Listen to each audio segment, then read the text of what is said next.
Good evening, everyone, and welcome to Baxter, Tennessee. I'm Blake. And I'm Tucker. We've got an awesome matchup under the lights tonight. We got the Signal Mountain Eagles taking on your Upperman Bees.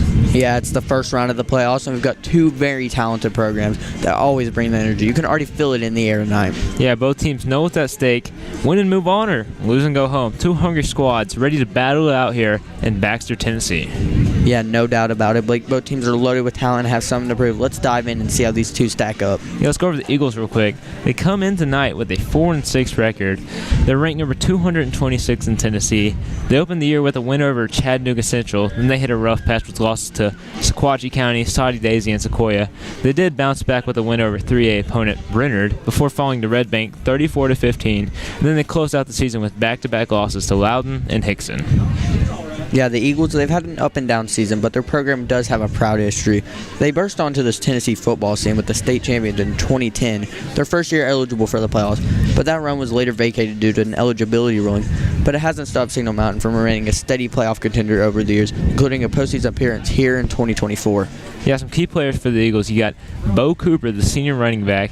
He leads the team in rushing yards, an explosive back who can break one at any time. He's really the third down back for this team.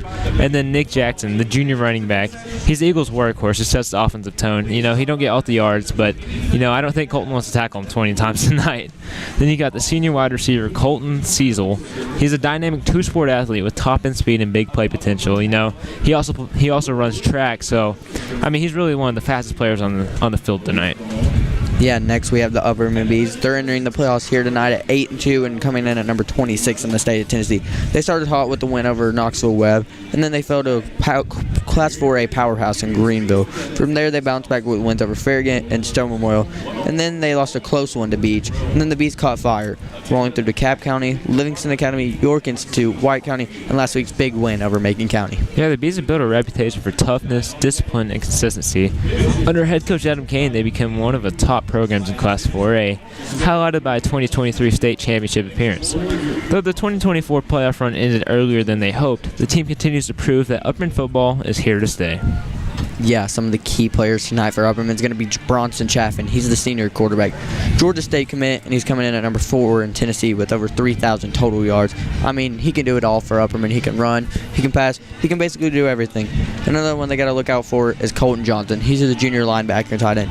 He's the defensive anchor, number 19 in the state with 107 tackles. And he gives Bronson a great option to throw the ball to on the offensive side of the ball. And then you have Carmine Phillips, the senior running back, the powerhouse runner, ranked number 14 in Tennessee with 775 rushing yards. Yeah, we got playmakers everywhere. This one could swing on just a few explosive moments, but before kickoff, let's take a look at some other big-time 4A playoff matchups happening across the state this week. Yeah, you got Cherokee 7-3 versus 9-1 Alcoa, a clash of two talented, well-coached programs. Alcoa's coming off the loss last week to Anderson County, and if you're Upperman, if things go to plan, you're going to see Alcoa next week in round 2 of the playoffs, so you want Alcoa to lose tonight. And then we got arguably the best game of the week. We got 8-2 Gibbs traveling to 8-2 Elizabethton. A thriller of a first-round matchup. I mean, if you asked me to pick a winner right now, I don't think I could. That's going to be a great game. Yeah, I don't know who I would pick there either, but you've got 7-3 Lexington traveling to 8-2 Haywood. Two physical teams set for a great battle in round 1 of the playoffs. Then we got 6-4 Carter traveling to 9-1 Greenville. You got the favorites in 4A taking on a dangerous Carter squad if they're not 100%. Yeah, you've got 5-5 Loudon versus 9-1 Stone Memorial. Now, I'm going to go ahead and call this one now. I like Loudon in the upset. I think Loudon is a great 5-5 team, and this one could be closer than people expect, and I like Loudon to come out with the win. Yeah, I like that for sure. Last game's results for both teams. Upperman hosted Macon County, their rivals, and they beat them 48-17. I mean, Upperman jumped ahead early, and they never really looked back. The crowd was loud, and fans were crazy. Then Signal Mountain, they traveled to Hickson, and they lost 19-9. Their offensive struggles really hurt Signal Mountain's chances late. I mean, the offense for Signal Mountain has been bad this season. I mean, call it as it is, but it was really bad in that game. Yeah, and then last year's matchup, these two teams met in the first round of the playoffs last year, and Upperman dominated from start to finish. I mean, no matter how you put it, it was Upperman. Their ground game dominated with 6 rushing touchdowns, with 2 from, touchdowns from Bronson Chaffin and Ethan Polk. And at the time, it was freshman running back Trevor Polk. Yeah, some storylines to watch. Can Signal Mountain keep it close early, you know? If Bronson Chaffin's not on his best game from start to finish, and this game's close by halftime, say 2 possessions or less, this game could get close. I mean, I'm not calling for the upset, but I've definitely seen crazier things in football. Yeah, mine's going to be, will Upperman stay focused or overlook the Eagles? Like you said, if Signal Mountain can keep it close and both Upperman's not on their A game, I mean, it could stay close and maybe Signal Mountain pulls off the upset. Who knows? But Upperman cannot overlook Signal Mountain. I mean, I've seen Upperman football players this week already talking about the Alcoa game next week, and you just can't look over the first round of the playoffs. This team's good enough to make it to the first round of the playoffs that you obviously can't look over them. That's true. Some X factors. My pick is going to be Jude Fitzpatrick, the Upperman linebacker. I mean, he's a very underrated piece for this Upperman team. He's arguably one of the best players, really, and I just think he's going to have a great game tonight. You know, he's got Colton Johnson, the just extremely talented linebacker on his side, but I think Jude's going to have one heck of a game. Yeah, mine's going to be Carmine Phillips, the Upperman running back. Carmine Phillips, he stepped up in such a huge way this season. I mean, filling the role of Ethan Polk after his departure last season. Carmine stepped up in a big way. I mean, if you need a big play, you can just hand it off to Carmine Phillips, and he's going to get you that play. Yeah. Big, shifty running back, and I feel like against the Signal Mountain defense, he's going to have a great game tonight. Yeah, our bold predictions. Mine's going to be Signal Mountain doesn't score. I mean, they played in this game same time last year, and they scored 0 points. I left a big 0 on the scoreboard, and I think that they're even worse this year. They had 6 wins coming in this game last year, 4 wins tonight. It doesn't look great for Signal Mountain, but I think Upperman keeps a big 0 on the scoreboard tonight. Yeah, I'm gonna agree with you a little bit on that one. I feel like it's gonna be but I feel like the starters are gonna be out by halftime. Yeah. I mean, I don't really feel like this one's gonna be close, and I feel like Upperman jumps out to a big lead early, and they maintain that all through all 4 quarters. Yeah, our bold predictions. Mine's going to be Signal. Oh, I just went over that. Our score prediction, excuse me.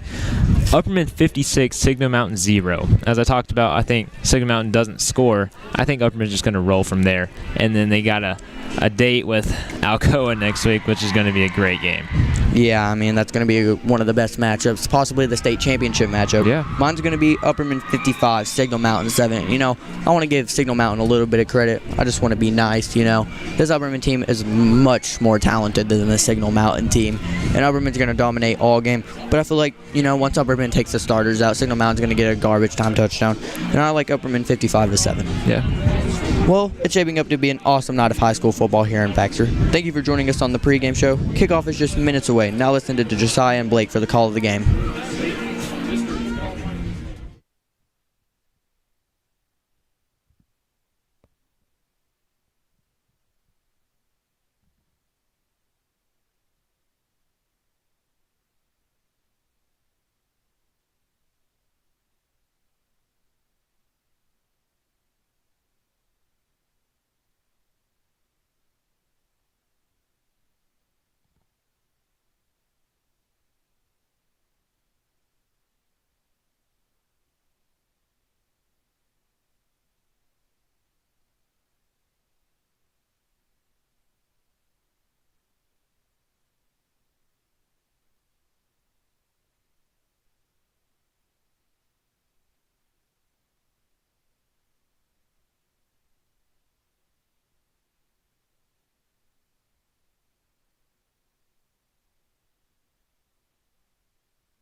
Hey Baxter, Pastor Houston Jarrett here. Life Church Baxter campus. Excited. We also want to invite you out to our campus across the road there at Upperman Middle School. 9 a.m. service starts on Sunday morning, 6:30 p.m. on Wednesday nights. Come on over, guys, and see us at Life Church Baxter campus.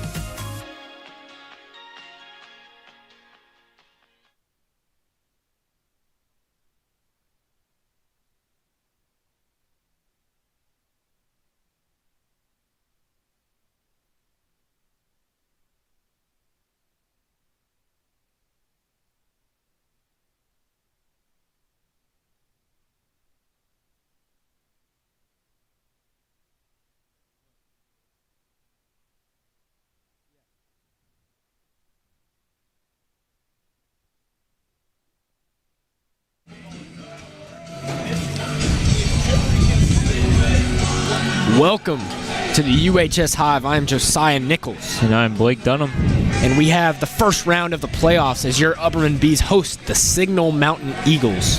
Yeah, it's gonna be a butt whooping for sure. But you know, if Upperman isn't careful, Signal Mountain, they have 4 wins. They got to the playoffs, so Upperman does still have to be careful, but more than likely you're trying to set yourself up for a playoff matchup with Alcoa next week, which is going to be a great game. Absolutely. I would argue the best offense in 4A versus the best defense in 4A if that happens next week.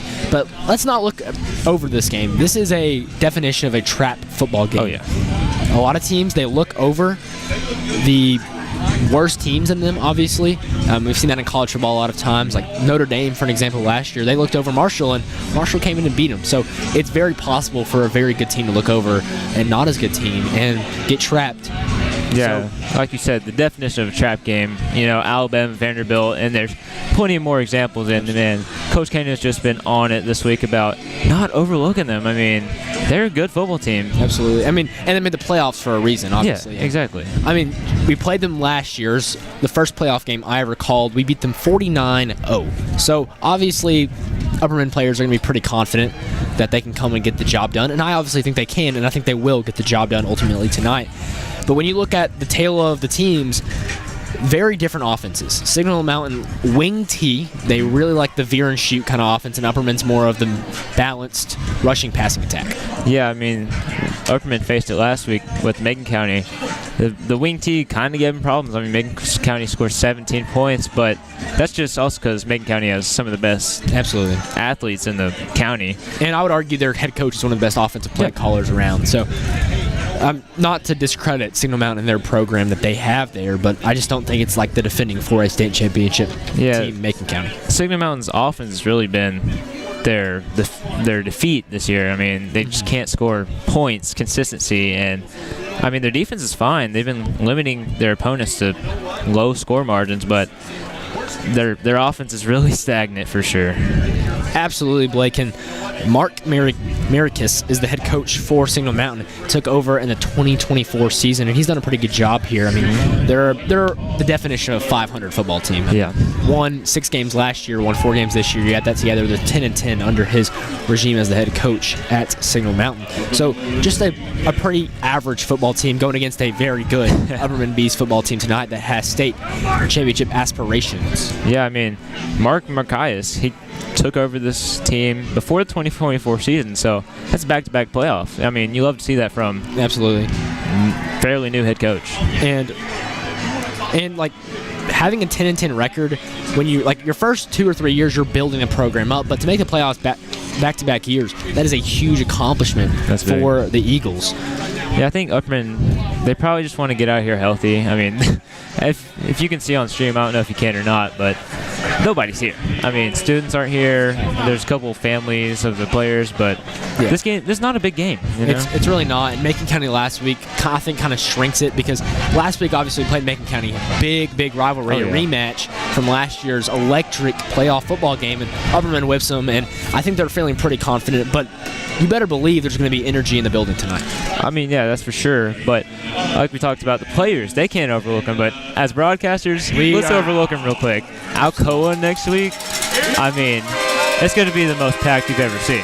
And here come your Upperman Bees Region 7 4A champions, 8-2 record, looking for another state championship run. It's playoff time at Billy C. Rogers. Looks like Upperman's going to start with the ball here. I think Signal Mountain deferred here. So, I mean, you love to see the confidence, but it hasn't worked for most of the opponents Upperman has played this year. Absolutely, and got a tough draw. If they win this game, you're playing Alcoa. Yeah. The number 1 team in 4A all year. They got upset by Anderson County, and now Anderson County was the 1 seed in the playoffs. But obviously, Upperman fans were not particularly happy having to play Alcoa round 2. Yeah, you just gotta stay healthy for this game, and just hope your 3-star Mr. Tennessee semifinalist is ready for that Absolutely. game against Alcoa. A semifinalist as of today. A huge accomplishment to Bronson Chaffin in the final 5, and a tremendous honor. Yeah, I mean, he's also in there with 2 Greenville players, Caden Bow, the quarterback, Zayden Anderson, the receiver. Committed Who played Tennessee. them? Yeah. Alcoa's quarterback is in there. You got a 4-star corner from Anderson in there. So great talent right there. Colton Selzer to kick. Wonder if they'll go onside immediately. Ooh. And it's a squib. It hit an Upperman B, but it's fielded. They're going to get tackled, but the 45-yard line is that, and that is where Bronson Chaffin and your Upperman Bees will have their first drive of the night. I really like that. We haven't seen that all season from an opponent, but starting the game off, trying to get the ball back. I mean, you need as much possessions as you can when you're going against this Upperman team. Absolutely, and Upperman loves the balanced attack. They love the 1-2 punch with Carmine Phillips and Bronson Chaffin. Bronson Chaffin, one of the leading rushers in all of 4A football as a quarterback, and obviously dynamic as a passer, so very hard to defend. I think something to look for early is, can Signal Mountain keep the football game close? Expect a lot of run on this first shot from Upperman. Just establishing the rushing attack is where it all gets started for Upperman. And a look we haven't seen a lot this year. Chaffin's in the backfield by himself. Chaffin, he's rolling out to the right. First play of the football game, he's got a gap. My goodness. He's going to go all the way, 1 play, 1 touchdown, and the Bees strike early. I mean, it's a long drive from Signal Mountain to here, and there's not many fans. There's going to be a lot less fans at the end of this game. Absolutely, and Bronson Chaffin, a monster runner, and we saw that right there as he explodes for about a 55-yard touchdown run, 19th of the year. He has 1,191 rushing yards and 18 touchdowns. Just added about 50 yards to that and another touchdown. Yeah, the Upperman offensive line really opened that hole there on the right side, and Upperman's offensive line is just bigger than the Signal Mountain defensive line. And, man, I could have ran through that hole. Absolutely. I mean, it was a huge hole, and that's something for me as an Upperman fan, as we've seen their offensive line grow a lot this year. And Austin Roberts just kicked the extra point, and it is good. 7-0, your Upperman Bees lead. As you're talking about the offensive line, I talk about it every time I get on this headset, man. That Greenville game, embarrassing for our offensive line. Greenville just killed us, but ever since then, this is a completely different team. Upperman's offensive line has found a new identity. Absolutely. And, man, when you got everything going, it's one of the hardest teams to stop in the state. In my opinion, the losses are good. You look at Upperman teams in the past, last year's team, they didn't have a loss going into the Macon County game.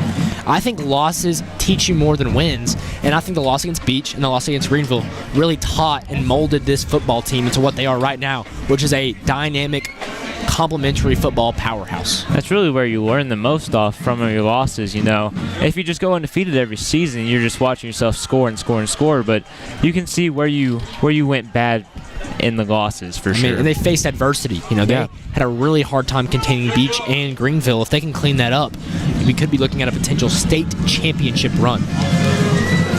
And let's see who they put at kicker. It's been an interesting decision all year, and it's Roberts. Roberts is more the accurate kicker, placement kicker, while Shea is the power. Onside. Roberts, he's just going to kick it to number 2. Number 2 fields it, and he's going to fall out of bounds. Perfect kick by Roberts. That was Bo Cooper.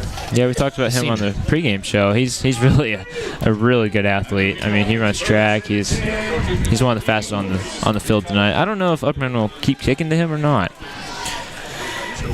Usually, I think when they don't have good returners, that's when Shea comes out and kicks it. Because if he can't get he usually can't get all the way for a touchback, so they would rather Roberts kick off for a better returner, so you can purposely kick to a certain player, while Shea's more just get it downfield. Yeah. And the Eagles will start the drive off. They are led up by number 1, Colton Selzer, wing T offense for the second straight week against this Upperman defense. Motion man across, it's number 2. It's a handoff in the inside, stuffed by the Bees. There's not going to be much there. I mean, Upperman's adding a 4th to the. Against the wing T, you want to add as many as you can. And their offensive line got 0 push at all. Upperman's defensive line got in there fast and quick. Absolutely, and Blake talked about it a second ago. Bo Cooper's the player to watch for the Signal Mountain Eagles. He was a motion man on that last play there, so he's a player to watch tonight. I hear that, I don't know if it's true or not, but I was talking to Andrew Bohan. He said that after halftime, some of these Signal Mountain playmakers are going to leave because they have a track meet tomorrow. So we'll see if that's true or not. Selzer, number 14, motions across. Is it a toss? It is. 15. And not much there. That was Eli Walker, the senior running back. If you're going to have success against Upperman, you got to get to the outside. I mean, the corners aren't the biggest for Upperman. You got the sophomore corner, Liam Schaefer. If you go to the other side, you got about 5'3" gunner block. So to be Upperman, you got to get to the outside, whether it's screen plays or just tosses like that. Absolutely, Blake. We've talked about it all season. You got to play your brand of football. Signal Mountain, it's a 3rd and 8. They've got 2 yards in 2 plays. Not looking great so far for the Eagles. And it's hard to come back when your offense takes up so much time like the wing T does. Absolutely. 2 running back in the backfield, a 2 running back system. Signal Mountain runs that.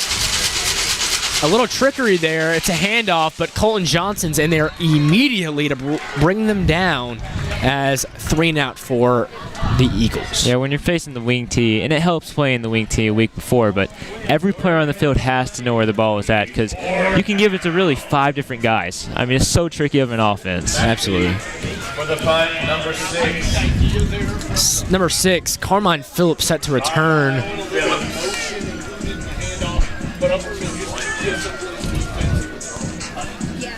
I believe it is number 1, Colton Selzer on the punt, and it is a high punt. It's going to take a bounce and get right at the 35-yard line, about the 35-yard line. I wouldn't want to kick it to Carmine either. I mean, that's probably the smartest thing they can do, just kick it out of bounds there. I mean, it was a one-play, 1 touchdown thing last drive for the Bees, so for Signal Mountain, you've got to find an answer on the defensive side of the football. If you can't score offensively, that means you've got to get stops, but I just don't see the Eagles doing that tonight, Blake. I mean, the Eagles, that last play, they loaded the box and everything, and you can't really do much more than that. Absolutely. I mean, and the pass attack's very strong for the Bees, too. Yeah. Usually, Upperman's offense, they establish the running game early, and then after halftime, just let the semifinalists for Middle Tennessee football, let them show that arm a little bit. Chaffin, it's a handoff to Phillips. Phillips bounces out to the right. He's going to have a great gain. Still going.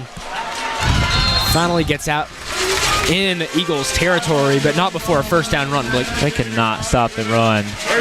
I mean, you got two different players there and same result. Just big explosive plays off the bat like that. Signal Mountain's not the greatest football team, but they got to give me some hope, You can't just let it be down 4 scores at the end of the first quarter. Absolutely, Blake. They're going to have Porath behind left tackle Johnson. He's a dangerous tight end of the open field, and Elijah Fitz. They're all to the left. Chaffin keeps it for himself. He's looking left, looking downfield. Does he have Johnson? A little bit behind him. Johnson couldn't reel it in. Man, that was a great play from the Signal Mountain defensive back there. I couldn't tell who it was, but he dove for that ball. I love to see the effort there. But Colton Johnson had him off that line. He had a couple good steps on him. Now, I've got to give compliments to the Signal Mountain band. You hear that, Blake? Oh, yeah. I mean, very good. I kind of made fun of our band last week. I want to apologize for that. Yeah, they're doing a great job. They're doing a great job. I think the other band just plays songs that maybe me and you like more, but I don't think we're as musically educated as maybe a lot of other people. Yeah, I mean, Mr. Oliver, that's his full-time job. Dude. Exactly. We can't really speak a lot on that. Chaffin, It's a quick screen pass to Elijah Fitz. Elijah Fitz is making men miss. He's finally going to get up at the 40-yard line. We haven't really seen that much screen game from the Upperman offense, but I like to maybe show, if Alco is watching this game next week, maybe show them that, Absolutely. You've got to show them things they haven't seen all year because they're going to be on film looking at every single detail and mishaps that you have and try to exploit them. Absolutely. And last year, that was a big thing for the Bees is they screen passed a lot. It was Theo Brown. It was Elijah Fitz. I mean, Gunnar Block, as great as he is, maybe not as big a vertical threat as maybe a Theo Brown or Branson Turnbow was, so they've had to change a couple things up. Yeah, I mean, new guys, new offense. There's so many mouths to feed last year. Shotgun formation. Fakes the handoff. He's looking. He's got Block. Off his hands. Off his hands. A little bit overthrown. Just talked about Block a second ago. A great season he has had. According to the statistics, very hard word for me to say, 478 receiving yards and 3 touchdowns this year. It's a great season. Yeah, we haven't really seen this from the Upperman offense yet. Usually they take the first quarter or the second quarter even to just run. But this second drive, they've only ran the ball once. Absolutely. And 4th and 6, Blake. So Signal Mountain has got a chance to get the Bees off the field early, which would be huge. Motion man across its block. It's a terrible snap. Chavin has to make a play, can he? And he's sacked. Signal Mountain makes a huge play, and they turn it over. Signal Mountain will have ball in Upperman territory for the start of their second drive. What is Coach Kane doing? I mean, I don't know why he's changing it up in the playoffs. Usually they have to punt 10 out of 10 times, but Upperman's got to take down the aggressiveness a little bit. This is exactly how you let worse teams get in the game. Definition of trap game. Talked about it earlier. Yes. The thing that frustrates me about Tennessee football, we find a way to lose football games. Against Oklahoma, strip sack for a touchdown. Against Georgia, missed field goal. Yeah. A trap game is keeping your opponent in the football game, and that's what the Bees are doing early. A wing T offense, handoff to number 2, and he's got a great first down run, Blake. Yeah, I mean, Signal Mountain's got momentum now. That's a good hole. If they can score here, I mean, absolutely. And I didn't get to get my pregame prediction. My original prediction was 49-7. Yeah. As you were talking about beating yourself, Signal Mountain, they're not going to beat Upperman football team. They just don't have the talent. Upperman is going to have to beat themselves for Signal Mountain to come out of here with a victory. And I think even if Upperman had a lot of turnovers, they still win the football game. It would have to be terrible if Signal Mountain came up with a win here. Selzer, he's looking to pass, and I believe it's caught. Yeah, about 4 yards there. I mean, just a little hitch route. Can't really go deep on these Upperman DBs because of how fast they are. So expect a lot of passes under the middle. I'm not sure what the spot will be, Blake. First down. Okay. Wow. I didn't see that, but it was 2nd and 3. All right. So it was a pretty good route there too, and a good completion. We're not going to see Signal Mountain pass a lot tonight. Blake. Yeah. I mean, they really have. When you look at their stats on Max Preps, they don't have a lot of stats just because they don't have the ball that much.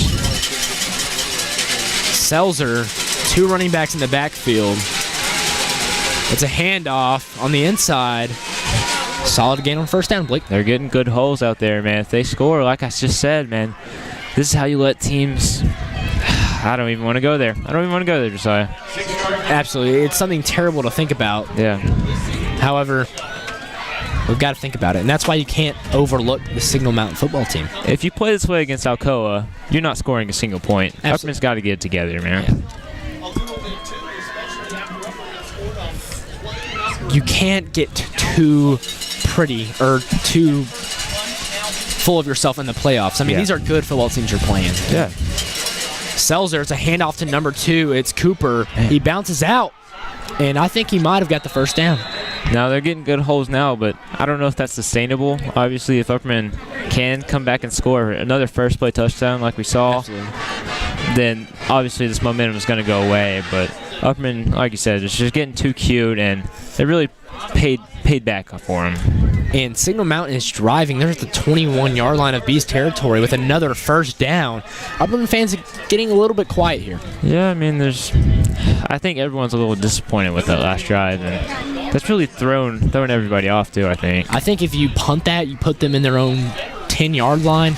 They don't get past that, and you put yourself in a really good position for when they punt to score very quickly once again. I'm going to take a prediction for the next drive for Upperman. I don't think they pass the ball once. They're probably just going to pound the ball. Selzer. It's a handoff on the inside. Number 18 couldn't find an original crease. Maybe got a yard. There you go. I mean, Signal Mountain running back Selzer just getting a little too patient there. You want to stay patient to let the offensive line open holes, but there's nothing there. Ball spotted on the 15-yard line, so Signal Mountain in striking range. Their offense is more of a get 3 or 4 yards, get 3 or 4 yards, get 3 or 4 yards, first down. Yeah, it's not an explosive offense. Yeah, like you just said, you're not going to see explosive plays tonight from the Signal Mountain. It's the worst way to lose. I mean, just from the Wing T offenses, just because they just keep biting at you. Another handoff. It's number 2, Cooper. Stuffed by a swarm of bees, and they take him down. Yeah, you're going to see, I mean, they could really hand it off to 5 different guys out here. So, like I just said, Upperman defenders have to know where the ball is at every play. And as I'm looking at these stats that I was given before the game, something that I have not even noticed, Colin Johnson has 121 tackles coming into this football game, Blake. Yeah, I believe we talked about in that pregame. I think it's number 9 in Tennessee. So for all classifications, right? Yeah. He's really one of the best players in the state, hence why he's going to different colleges every single week. I heard he went to Miami, Ohio, I believe, and I think he went on a Vols visit, which is a huge SEC school. So, and they're going to hurry up. See what happened. I think it was a delay game. Got out of the huddle. And that's terrible for Signal Mountain because 12 yards is a lot for Signal Mountain to get on one play. That just goes to the play callers. You got to get that play in a little bit earlier there. Or call a timeout. Yeah. You don't want to take 5 yards there. They were driving, and see if that sets them back a little bit. So those are the things that leads to drive killers for sure. I think that's the most hatred thing of coaches when that happens. I'm not entirely sure if there was a penalty or a timeout called. It's still saying 3rd and 7 on the scoreboard. 4 minutes and 13 seconds remain. It's been a very fast first quarter play here, Blake. I mean, Upperman could possibly be up maybe 3 possessions. I mean, absolutely. And as we are in a timeout break, let's thank our sponsor all season long, Janus Construction, sponsoring us for this first playoff game and all season long. Building more than buildings, building relationships, and building a deeper meaning in a very good Cookeville community. Yeah. Love what they're doing over there. Absolutely. Doing a lot of great things. And making an impact on a lot of great people. 3rd down and 7. So no penalty called. Looks like Signal Mountain got the timeout off. 2 running backs set. Man behind right tackle and a receiver out left. I think Parker Cox jumped off sides there. It's going to be false start on the Eagles. Those are always very hard penalties to tell because they're usually pointing at each other. Yeah, that's happened though a lot of times this ball game. But Parker Cox, well, I noticed him because he's the biggest out there, but he's almost fell for it a lot of times. I think there's this left tackle for Signal Mountain offense. He's going a little bit early every single play. Absolutely. And I think they're really eager to get a big hit on a quarterback. I'm not entirely sure the play call here, Blake. A play-action pass is very risky because I think they're mismatched on the corner receiver position. Yeah. And it's a handoff. He bounces out.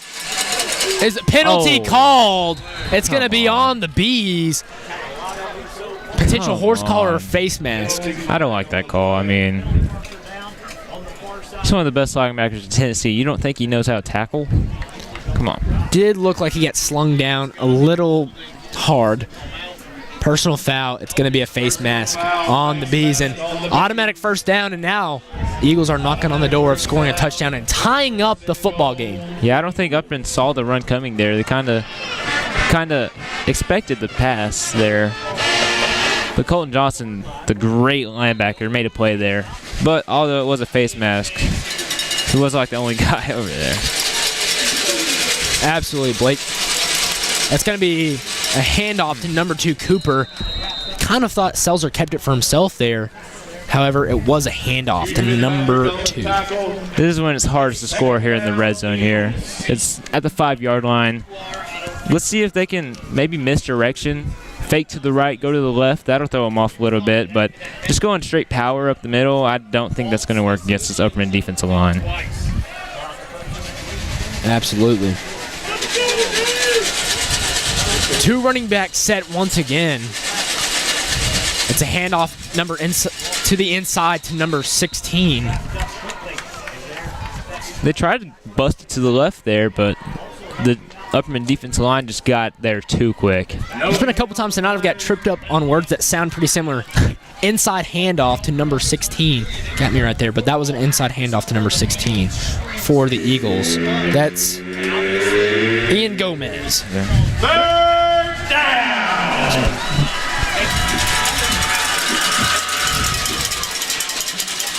Receiver to the left, receiver to the right. Handoff. And it's a touchdown. The Eagles score, and this football game is about to be tied. Yeah, Signal Mountain center receiver in motion. It looked like a jet sweep there for a minute, but they fake it and come right inside. See, you got to pull out the misdirection there when you get in the red zone, and it worked there. Absolutely, Blake. And wow. Signal Mountain just went down and scored off an Upperman mishap. That's the things we're talking about. If you want to go deep in the playoffs, cannot do that kind of stuff, and just happened for the Bees. And this is when you let Bronson Chaffin use the legs, for sure. Absolutely. Number 1 to kick off. He's doing everything for Signal Mountain. Selzer, a quarterback. He's the kicker, punter, and blocked. And it was blocked. So the Bees maintain a lead. It's 7-6 Bees. Now, I'd like to take a second to talk a little bit about Signal Mountain just a little bit more. Okay? They won a state championship in 2010. However, there was a little ineligibility. There was that, but they do have a state championship in 2016. There was a little bit of issue with player eligibility. It did get vacated, however, though. It did. They like the up-tempo, hurry style. We saw that last drive. They sometimes, we haven't seen it yet, but they might have to if they're losing by a lot. The deep choice. They obviously run a wing T offense, and their defense, I think we saw earlier, are 4-3 or 3-4. And their defense is really focused on aggressiveness and speed. Focuses on turnovers. Huge for the Bees because they can't do that. And they do have a strong defensive line. And when we watched film and when we looked over the game, their best players, the senior running back, Bo Copper, we talked about him, Nick Jackson, a running back who's a junior, and Colton Selzer, a receiver. Yeah, their head coach, Mark McCarris, took over before the 2024 season, and I think he's really building something. I really like this coach. Absolutely, and the wing T is a very hard offense to stop when it's rocking and rolling. And it's a squib, and it's going to go out of bounds. Penalty dropped, I believe.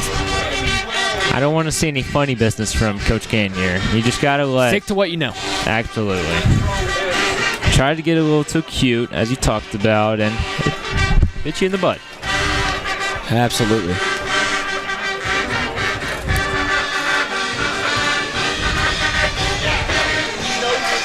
The Bees boast a really strong rushing attack. Bronson Chaffin has 1,200 rushing yards this year with, after the touchdown earlier, 19. Carmine Phillips has almost 800 rushing yards with 14 touchdowns. The 1-2 punch. I bet we're going to see that right here. Oh, yeah, 100%. Let the big guys go push them around a little bit. Watch Porath. He's behind the left guard. It's a handoff. And Phillips bounces out. Will it be another one-play touchdown? It will. Wow, not. It will not be a one-play touchdown. He had the speed, got a little bit gassed at the very end there. I mean, it's really that easy. It looked like he was gone. For sure. He looked like he was gone for a long time. Signal Mountain defender pulled a DK Metcalf and got him down. I mean, it's that easy. We've been talking about it the whole game. Just stick to the running game, and it works, man. Man. I think Carmine's quad, obviously he was dealing with that quad injury before that Macon County game. It might have re-aggravated there as he had a good 10, 15 yards on that defender. Absolutely. He got slowed down a little bit. It looked like he was gone from the beginning, but his initial burst was insane. It's a handoff inside to Carmine Phillips once again. Will he get in?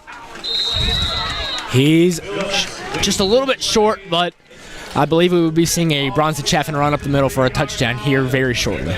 I would put money on that for sure. I mean, they don't have a single run play under 10 yards. It's insane. Just run the ball, Coach Kane. Absolutely. And this is the part of the field where you cannot make a turnover. If you're the Bees, you're at the 3-yard line. Run up the middle, stick to what you know, and get up by another score. Chaffin in the shotgun formation. Hand off to Phillips. It looked like he might have reached over the goal line. They're blowing the whistle as the horns were going off like he scored a touchdown. Now However, not a touchdown. that Signal Mountain left edge got to Bronston quick, but he went to the wrong guy. It was a read option for Bronston. He could have kept it, could have handed it off, but if he would have kept it, he probably lost yardage there. That Signal Mountain left in, he got there quick. Wonder if Bronson Chaffin will just run it up the middle here and get touchdown number 20. Porath is behind the offensive line, maybe as an extra blocker.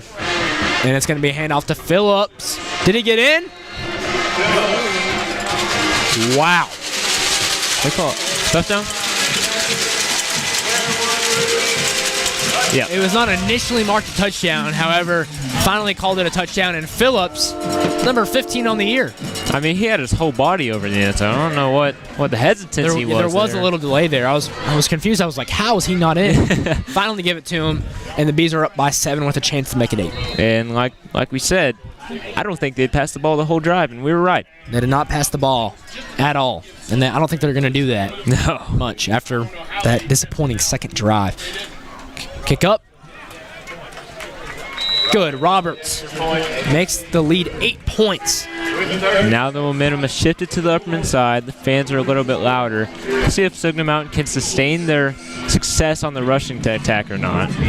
Absolutely, and they're going to have to win the coaching battle and the strategic battle. I mean, when you're losing like player for player, when you don't have the advantage, which Signal Mountain definitely does not have the advantage here tonight, you got to win the tactical, strategic matchups. You got to put your players in a better position to succeed.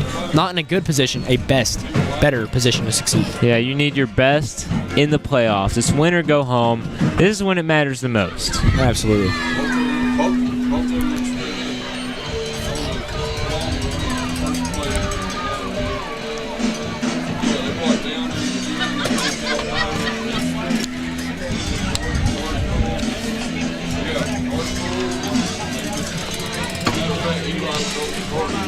Obviously, today it was announced that Bronson Chaffin, the senior quarterback for the Upperman Bees, committed to play collegiate football at Georgia State University. He was a Mr. Football semifinalist for 4A. Yeah, we talked about the talent in that watch list. He is up there with the best of Tennessee. And he deserves to be. Oh, yeah. I mean, I think we'll get it. Onside kick. Touched by Signal Mountain. Recovered by Upperman. That's what you need. Jack Smith there. Love to see it. They want to get the starters out early, Blake. Yeah, that's how you bounce back from that horrible second drive for Upperman. Get the ball back in. I'm going to go ahead and say it. I don't think they passed the ball. I could see a little play action trickery, maybe. They do that a lot to Colton Johnson. Colton Johnson will run maybe just an in route over the middle or just something over the middle to get it open because he's so dangerous when he's open over the middle. Could see that, but stick to what you know. Stick to what you know. For sure. The holes they had that last drive, you could have drove a semi-truck through it.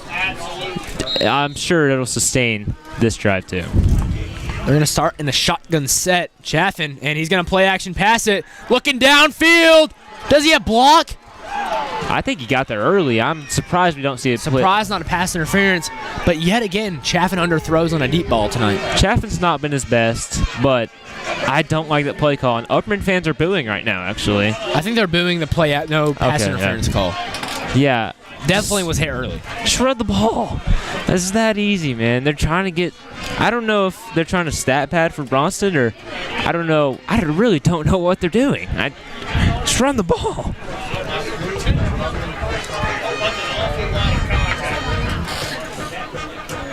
It has worked when they have run the ball. You are correct, like him. Maybe they're trying to stat pad. I think they might just be trying to get some new plays in before Alcoa next week. Chaffin, he's looking downfield once again. It's Johnson. That's pass interference, and they're going to finally call that. He was on him before Bronson even threw the ball. If they wouldn't have called that. But yet again, underthrown. Yeah, I mean, I wonder if he did it on purpose there. You know, it's better to underthrow him than overthrow him because the defender is in a horrible position there. I mean, the back's not turned, but Bronson's got to get together. Absolutely. The defender, usually the rule for pass interference is if you're not looking at the quarterback and looking at the ball and you're over the receiver like that, it's pass interference. However, if you can turn around and make a little contact with the ball, like look at the ball and get your hands up, maybe they won't call it, but they're absolutely what had to be a call. Obvious. Shotgun set, heavier on the left side. Run it to the left side. Phillips has got a great crease. I think and Eagles take him down. I thought I saw penalty markers. Yeah, me too. Into the first quarter, but could be some penalties there. And if it's usually it's an offensive holding. This game should look a lot differently, in my opinion. I mean, don't get me wrong. This Upperman passing game has worked the whole season, and it's working tonight. The receivers for Upperman, Colton Johnson, Gunnar Bullock, they're getting wide open, but Bronston can't put it on tonight. And we talked about it in the pregame show. If Bronston isn't 100%, that's when you let Signal Mountain creep in, and that's what has happened so far. Absolutely. There's more light in the tunnel than you would hope. Upperman likes to smash their opponents early. However, Signal Mountain, they've got to feel pretty good only being down by 8 when a lot of people's pregame predictions was 40-plus running clock in the third quarter. Yeah, do this against the best team in 4A next week. And you're getting squashed. You got to be on your best level. Mm-hmm. And that's the thing about playoffs is usually you are on your best level, and that's when you get those legendary matchups, and I really hope that happens next week, Blake. Yeah. And it could happen tonight. We could have an electric game here and shock everybody. For our sake, let's hope not. Let's hope not. Let's hope not. I would hate to have predicted 49-7, and it's like 28-21, and you don't know what's going to happen, you know? The thing that just surprises me, why take these shots now? You haven't done it all season. They're just being super aggressive, and I think the playoffs is one of the worst times to be aggressive. I mean, I think you have to choose when you want to be aggressive, and I think they're choosing maybe to take shots early. I don't know. I'm not going to question Coach Kane's football knowledge. Yeah. He knows a lot more than me, and he's won a lot of football games. So I'm sure he knows what he's doing. However, maybe some questionable decisions early, especially that second drive of the football game. That really, I thought, was poor play calling. You know, maybe they're doing it to show Alcoa something, or they could, because usually use the passing game for your explosive plays, but this week it's the running game. Let's see if they're just inverting that a little bit this week. 1st and 16, so there was offensive holding. They're going to pass it. And Phillips makes a great catch. Oh. However, Bronson, not a great throw there. No, that was really a better play from Carmine Phillips there. I mean, it hit his left hand. He bobbled it, caught it, and then got a huge gain. So really great play for Phillips there. But again, a little miss, like a little off for Bronson Chaffin. It's dangerous too. I mean, you tip that up. Mm-hmm. Pick 6. Or I mean, happens all the time. If the defender is closing in on him, he could lay a hit stick. And you cannot have one of your best offensive and defensive players injured before you play against Alcoa. And even this game, I mean, this game is far from over. Chaffin rolling out to the right. He's going to run to the right. Is he going to take a shot? They're passing it. I don't understand why they're not running the football. I know you just said it. I'm hearing it from the crowd now. The fans are feeling the same way. Why not just run the ball? I mean, you got Bronston Chaffin. He's just been amazing the whole season. Carmine Phillips has brushed a couple early. It baffles me. It really does. Absolutely. And again, you can't do this kind of stuff. You can't get in these 2nd and 10s, 3rd and 10s, when you're playing Alcoa next week. If you win this football game, I mean, everything is just up for grabs at this point. Chaffin's going to run it, and when they finally decide to run, he gets 9-10 yards. Yeah, like we said, they haven't had a rushing play less than 10 yards yet. Why not use it? First down, Bronson Chaffin. Blake, you are on the money when talking about running. I mean, when they've ran with Bronson Chaffin, 1-play touchdown and a first down pretty much every time they use him. I mean, Signal Mountain, they're loading the box every time, but still they can't stop it. So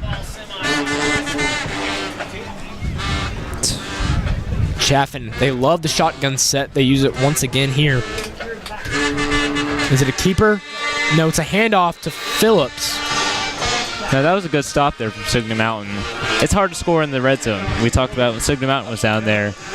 And maybe Upperman used the passing game now because Signal Mountain, the field gets a little tighter here, for sure. Absolutely, and this is where you usually do one of your trickery play-action plays where you can get separation pretty quick and you're in the end zone. Yeah. So.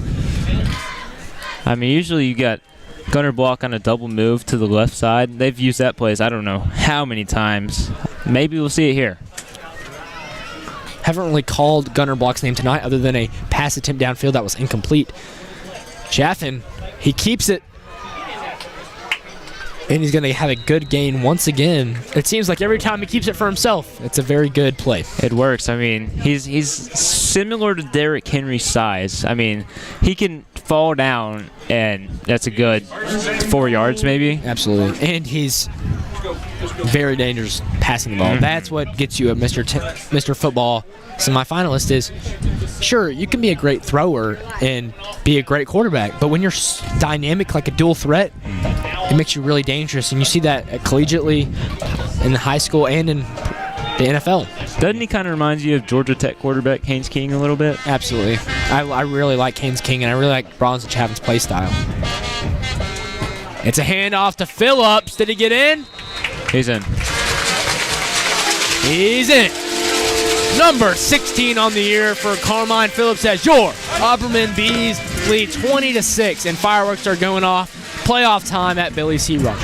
Yeah, Upperman's not playing their best, but against a weaker opponent like Signal Mountain, you can afford not to be the best. You obviously, this is a game where, hey, you're playing a solid team. Learn, watch film, clean things up, and get ready for a huge challenge next week. Oh yeah, I mean, we've talked about it. I don't know how many times already, but it's going to be great. Kick is good. Roberts makes it once again 21-6 as your Upperman Bees are not playing their best, but it'll do. It'll do. I like that. Their band sounds good tonight. Signal Mountain's band is very, very good. And I've been very complimentary of other bands, but hey, Upperman's band, they've done a great job all year. I mean, it's important. Bands are very important. I mean, when you go to college games and your band is hype and the crowd around you is hype, it's so much harder as an opposing team to come in and win. And it's so much funner to watch from a fan's perspective, too. And it creates more a sense of not just a football game, but a pride for your school and a pride for your community. It builds the atmosphere. Absolutely.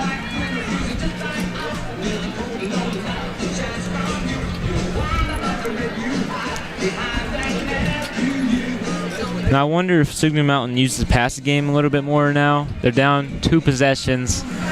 I mean, the rushing attack has been working, don't get me wrong, but maybe mix them up a little bit, catch them off guard. And, I mean, they got a track star as a receiver, so maybe show them it one time. If it works, keep going to it. If it don't, keep rushing the ball. Roberts to kick. They got an onside kick last time. This time they're going to kick it high, and it's going to be fielded. Oh. And a trick play. Whoa. It's over the Signal Mountain player's head, but recovers it. Tried to get Upperman there, but did not work. Looked like a Music City miracle. That was not a miracle. That was not a miracle. They were kind of lucky, in my opinion, to keep the ball. I don't think that was even a prayer. Ball's going to be at the 37-yard line of their own territory as Signal Mountain will begin another drive. But I do like the idea for sure. I mean, why not? If it works, then you're scoring. I mean, yeah. I mean, they're in the position. You've got nothing to lose. Come out here and play your best football. Have fun. You've worked hard all season, and just have some fun out there. You don't want to go out in a boring way. Selzer leads his team out once again. Wing T, 2 running back offense. We're going to see it all night long. And it's a fumble recovered by Selzer, but a swarm of Bees bring him down for a loss. Yeah, you can't have that if you're Signal Mountain. I mean, it's hard enough to be Upperman. It's even harder when you're fumbling the snaps. You can't have that. My uncle has a quote that's in his office that says, "Life is hard, but it's harder when you're stupid." That was stupid. Football is hard, but it's harder when you make dumb decisions and shoot yourself in the foot. Yeah. Both these teams have been not perfect, for sure. And, I mean, just shooting yourself in the foot is what drives coaches insane. Personal fouls, holding penalties, stuff like that. It just drives coaches insane. Fumbles that not even punched out. It's you drop it, you know? It's a handoff on the inside. Not a good gain there. Maybe 2 yards. Maybe this is when you try a little pass play. It's going to be 3rd and 18. 3rd in the entire state of Tennessee. Maybe a screen game to the outside. They were working the outside early in this game, and it was kind of working. They scored off of it. So maybe get them to the outside. Try to trust your receivers to make a block against the kind of shorter and not as big Upperman cornerbacks. And it is a Thursday night, Blake, but hey, Upperman fans still showed out, and they're all wearing jerseys to support their Bees tonight in first round of the playoffs. So it's great to see everyone out here tonight. Motion man across is number 14. Are they going to pass? It looks like they're going to. Selzer looking downfield. The ball's in the air. Oh, my Horath had the interception. Dropped. That was not a good pass at all. I know Tate is going to dream about that one. That was in his hands, man. Jeez, you got to come down with that one. And those are the ones you're going to want back. Mm-hmm. I feel like he jumped a little bit early for it. Yeah. I think it would have been better to take it like a punt return maybe and catch it with your body. Jumped up for to get the highlight play with his hands, however, couldn't reel it in. I think he was a little bit worried about where he was going to go after he caught it, but first you got to focus on making sure you get the ball in your hands. Got a little excited there. That's fine. Selzer, it's a pretty nice punt there. Going to take a Signal Mountain bounce, and it's going to go into Bees territory around the 40, I'm going to say 44, 45-yard line, somewhere around that. They're going to say 42, so a little bit further back than I thought. So if I were Coach Kane, I would take the shots now instead of earlier in the game. Establish the lead and then maybe take your shots. Exactly. I like that point. But it's been completely opposite. They'll probably still try to get these big plays. I mean, they're getting open, but Bronston's just got to put it on them. Yeah. I mean, we're going to see. That's the first one I've had tonight that texted. Gave me a college. Chaffin in a shotgun set. Johnson and Elijah Fitz to his left, block to his right. He's looking. He's got a Signal Mountain defender behind him, but he's still going to take the shot. Oh. Overshoots Johnson by a lot. The deep shots have not been there tonight for the Bees. Not at all. I mean, I would chalk that up on Colton a little bit. He kind of stopped running there. I think he lost it in the lights there. If he keeps running, he's probably scoring. Bronston's upset, though. Nothing's really working in that passing attack. Something for me to note right there is not a lot of people probably saw this. When Chaffin dropped back, Signal Mountain defender right there. Yeah. A second longer, that ball is tipped, possibly fumbled, and recovered by Signal Mountain. So passing game and passing protection, not been great tonight. Not good to see for the Bees. And they're just going to run the football to Carmine Phillips. I think their offense is getting a little predictable, in my opinion. I mean, it's kind of like you take a deep shot, doesn't work. Okay, we'll run it. And if the deep shot isn't working, No, you always have the underneath passing game. I really like some of their inside routes. Yeah. They're better. Like, they have a huge advantage in the receiver cornerback position. Why not do these screens or shorter routes and get the ball in your playmaker's hands and let them make the play? You don't have to try to score a touchdown every time you take a deep shot. I mean, if you get Gunner Block on a little 10-yard across the middle, that always has the chance to go for 6. And every single pass attempt seems like it's designed to be a touchdown. You don't always have to do that. Chaffin, they're going to pass it. Finally, they go over the middle to Johnson. He's still going. It doesn't matter how many Eagles are on him, he's still pushing. Finally brought down, but not before a first down, Bees. Yeah, he's usually Upperman's targets when they do want to go across the middle, because who wants to tackle Colton Johnson? Let's be honest. Not me. Now. No. That's why I'm up here, not down there. Exactly. 33-yard line of Signal Mountain territory, so a great gain there. I mean, they're getting open. Every single play has had the opportunity for a big play. I mean, even on these big passes down the field, receivers are still getting open, but it's just one of those nights for Upperman, I feel like. And they just got lucky that they ran into a 4-6 Signal Mountain team. Chaffin, he's looking. He's got Block open. The 5-5 receiver, he might go all the way, will he? Pushed out at the last second, but not before a huge gain. Blake, we've talked about it. Get the ball in your playmaker's hands, and they'll do stuff like that. And that was all Bronston right there. Most of these times when they've thrown it deep, Upperman always has a player under the middle that Bronston can go to. So Bronston, he kind of controlled himself a little bit. Instead of trying to get 6 there, he just goes underneath and Gunner Block speed almost scores for Upperman. I mean, 28-yard gain there. Huge play. And it's not difficult. No. Get the ball, and I mean, Block looked like he ran maybe a bubble route, was wide open, and 28 yards. Chaffin, it's a handoff to Phillips. Will he get number 3 tonight? He will. 27-6. Carmine Phillips having a monster night. And this is when, if you're Upperman, you're feeling a little bit better. It was a little tense at the beginning of the game, but now you're up a ton, and it's only going to get better from here. It doesn't look good when you're winning by 1 point. Yeah. When the first quarter is almost over to a 4-6 football team. However, they've shown they're the more dominant, and they've separated themselves. Phillips holds it. Kick up by Block. When Alcoa watches the film next week, they're not going to be impressed by this Upperman offense. I just messed up everything right there. Gunner Block was holding. Austin Roberts kicked. I said Carmine Phillips was holding and Block was kicking. Oh, no. Yikes. Yeah, my apologies there. I have to keep a lot of names in my head and plug them in when they're playing. And however, that was Austin Roberts with the extra point. He's been money the last couple of weeks. He has. Struggled earlier this year. Maybe, we saw Shea a little bit more earlier this year. However, he's kind of locked in and secured that kicker number 1 spot. I mean, soccer season is coming up for the Upperman Bees, so maybe he's just had more reps with kicking balls. So he's definitely gotten better.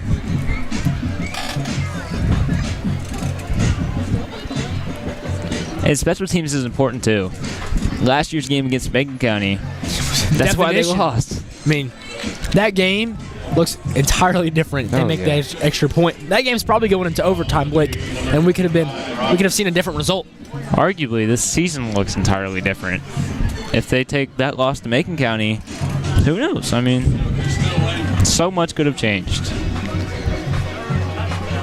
Roberts to kick off once again.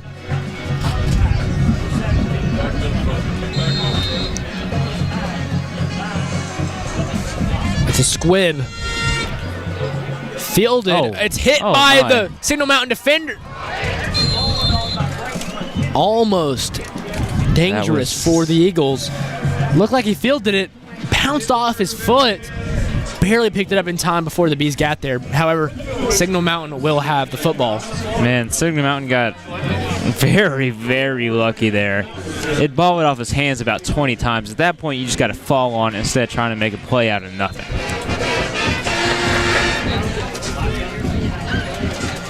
And something for Signal Mountain is, I think they're losing the offensive line matchup. A lot of games, Upperman's played a really experienced offensive line. This offensive line's a lot younger. Yeah, I mean, Upperman's creating holes, but they're stopping Signal Mountain's holes on the defensive side, too. I mean, hit at the line of scrimmage. That was number 15 on the run, Eli Walker. They got there so fast. Absolutely. I mean, just they have an advantage in every aspect of the football game, and there's just not much you can do for Signal Mountain. And I would consider them probably the third or second best team in 4A. You know, you got your Alcoas, your Greenvilles, your Uppermans. They've not really played a game besides Beach and Greenville this year where they've been the worst team. So, I mean... Yeah, that's the thing I'm concerned about. I mean, you don't have a high-quality win. Yeah, that's true. You've played in high-quality games. You haven't won them. It's a handoff to number 2, Cooper. Hit hard by 2 Upperman defenders. It was good to see Noah Tarver help him up after the play after he hit him really hard.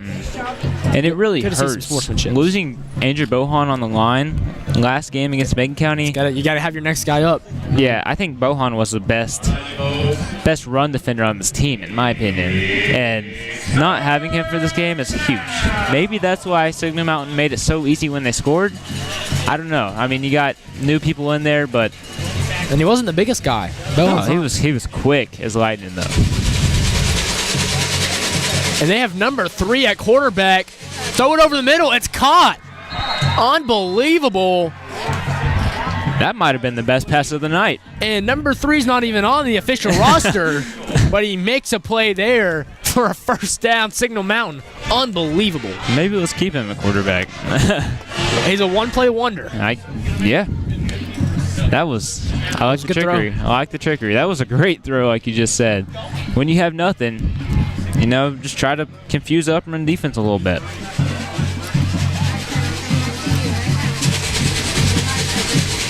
And number 3's at quarterback once again. It's just a handoff up the middle. We don't even have his name. So I can't tell you his name. Seems like a pretty good player, in my opinion. Murphy Wood. Murphy Wood. He's a baller, man.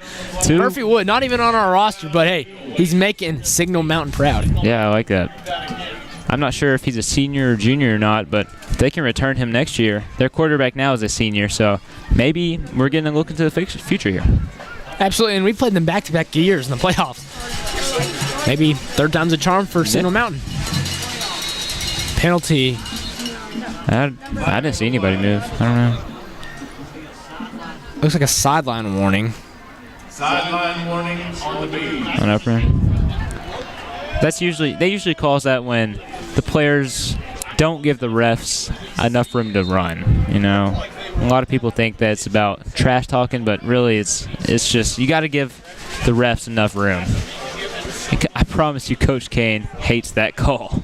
And I mean, there's no yards enforced on that, so I'm pretty sure that's the warning, and then again they add maybe 5 yards to it. But you know how livid Coach Kane would be if they lost 5 yards off a sideline warning? There'd be a lot of bear crawls on practice on Monday. It's a handoff. That was a good game. Wow, I thought he was stopped initially, but he just kept running. I think they gave it to a different person there. We were both watching. I mean, they tricked me. That's the dangerous thing about wing T with a 2 running back system. You got to look for 2 guys instead of 1. We were both watching Cooper there. Someone slid off in the middle and got a first down there. First down Eagles as a minute 30 till halftime. They've got to, I mean, the way they're chewing clock right now, they've got to have an explosive play. Yeah.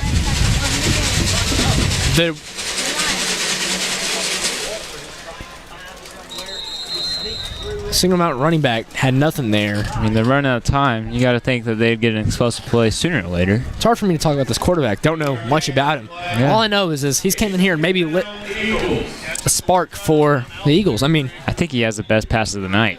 I mean, honestly, they have about just as many first downs with him at the helm as they did with Selzer at the helm in the first 3 or 4 drives. And they're going to throw with him. Oh. Try to find a tight window there. However, the Bees defenders made a play, and it was incomplete. Now, that was not a great throw. I'd like for him maybe to just throw that away. He threw it to a guy in double coverage just on a little curl route. Elijah Fitz almost had an interception, his 4th of the year. That was a very risky play if you're number 3 there.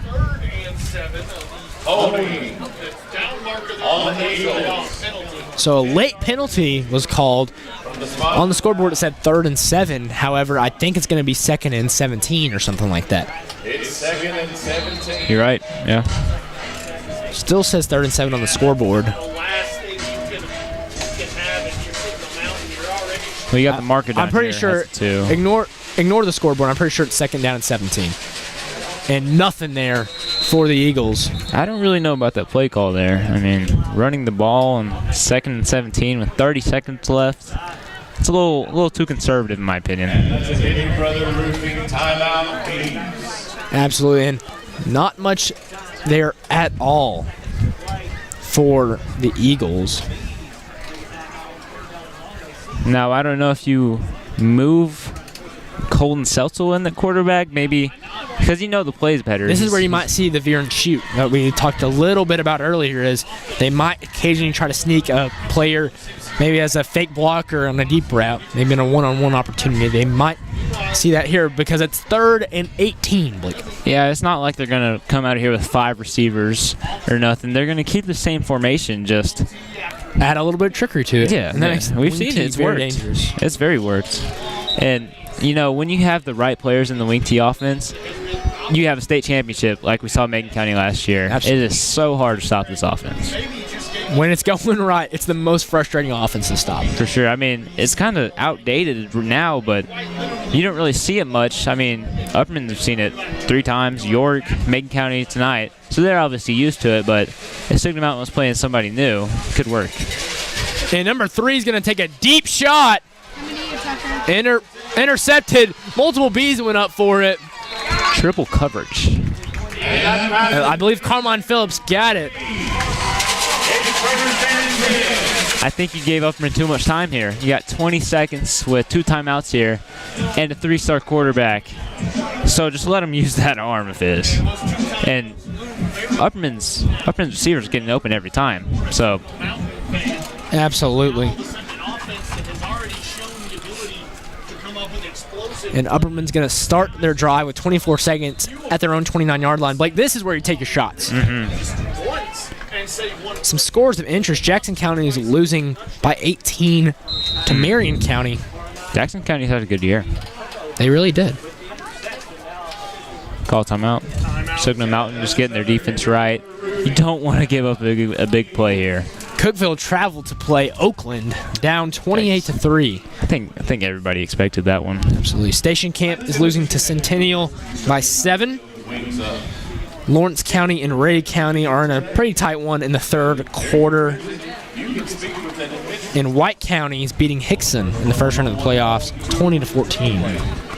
I feel bad for Cookeville, man. They got to travel to Oakland, one of the best schools in the whole state of Tennessee. And this year they have the 4-star receiver, Tennessee commit Joel Wyatt. Man, you got to feel bad for our neighbors. Visit and explore your future possibilities at Tennessee Tech. Now, what we could see from Upperman offense here, maybe run the ball. I mean, catch him off guard here.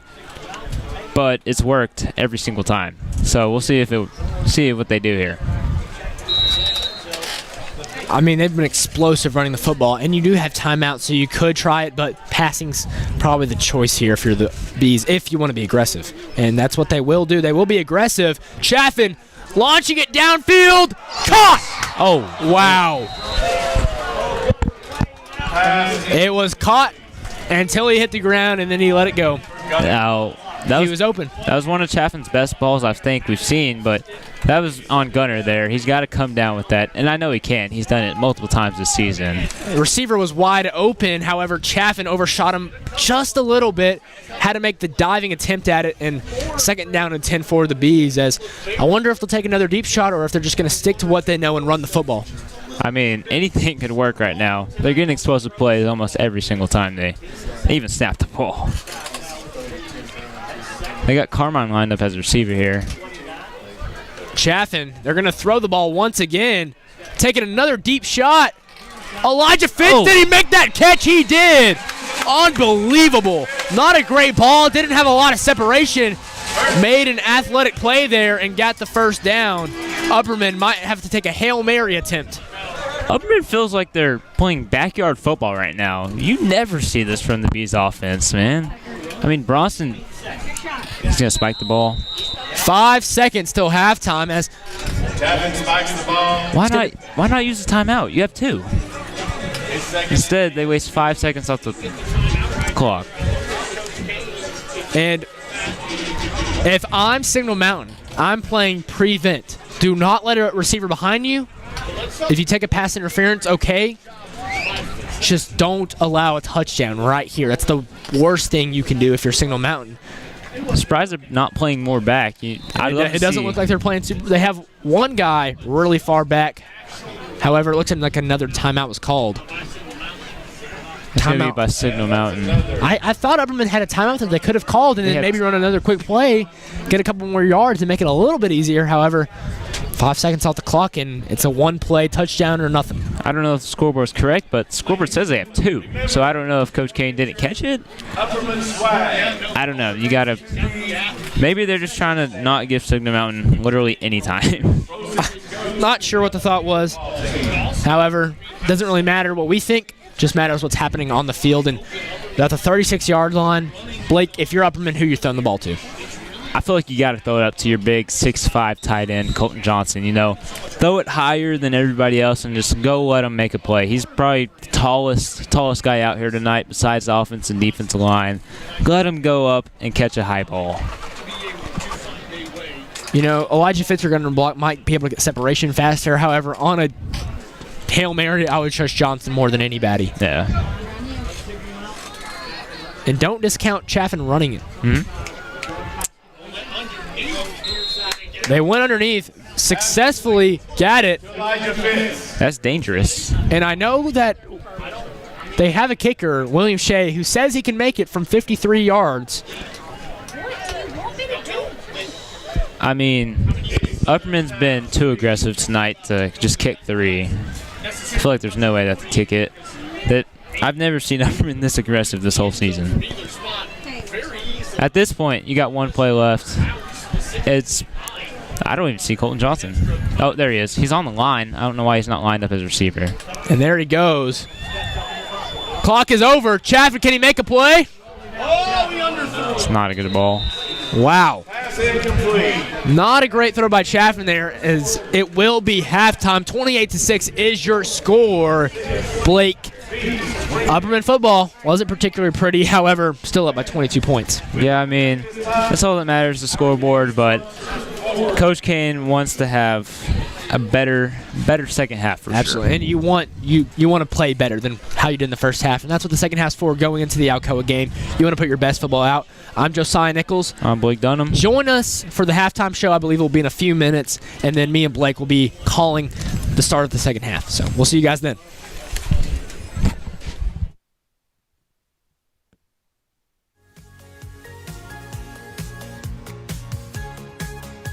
Hey Baxter, Pastor Houston Jarrett here. Life Church Baxter campus excited. We also want to invite you out to our campus across the road there at Upperman Middle School. 9 a.m. service starts on Sunday morning, 6:30 p.m. on Wednesday nights. Come on over, guys, and see us at Life Church Baxter campus.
doing the following selections. New Kid in Town by the Eagles. Revolution by the Beatles. Bohemian Rhapsody by Queen. We're Not Gonna Take It by Twisted Sister. And Dog Days Are Over by Florence and the Machine. Ladies and gentlemen, this will be the last performance of this show this season, so buckle up and enjoy.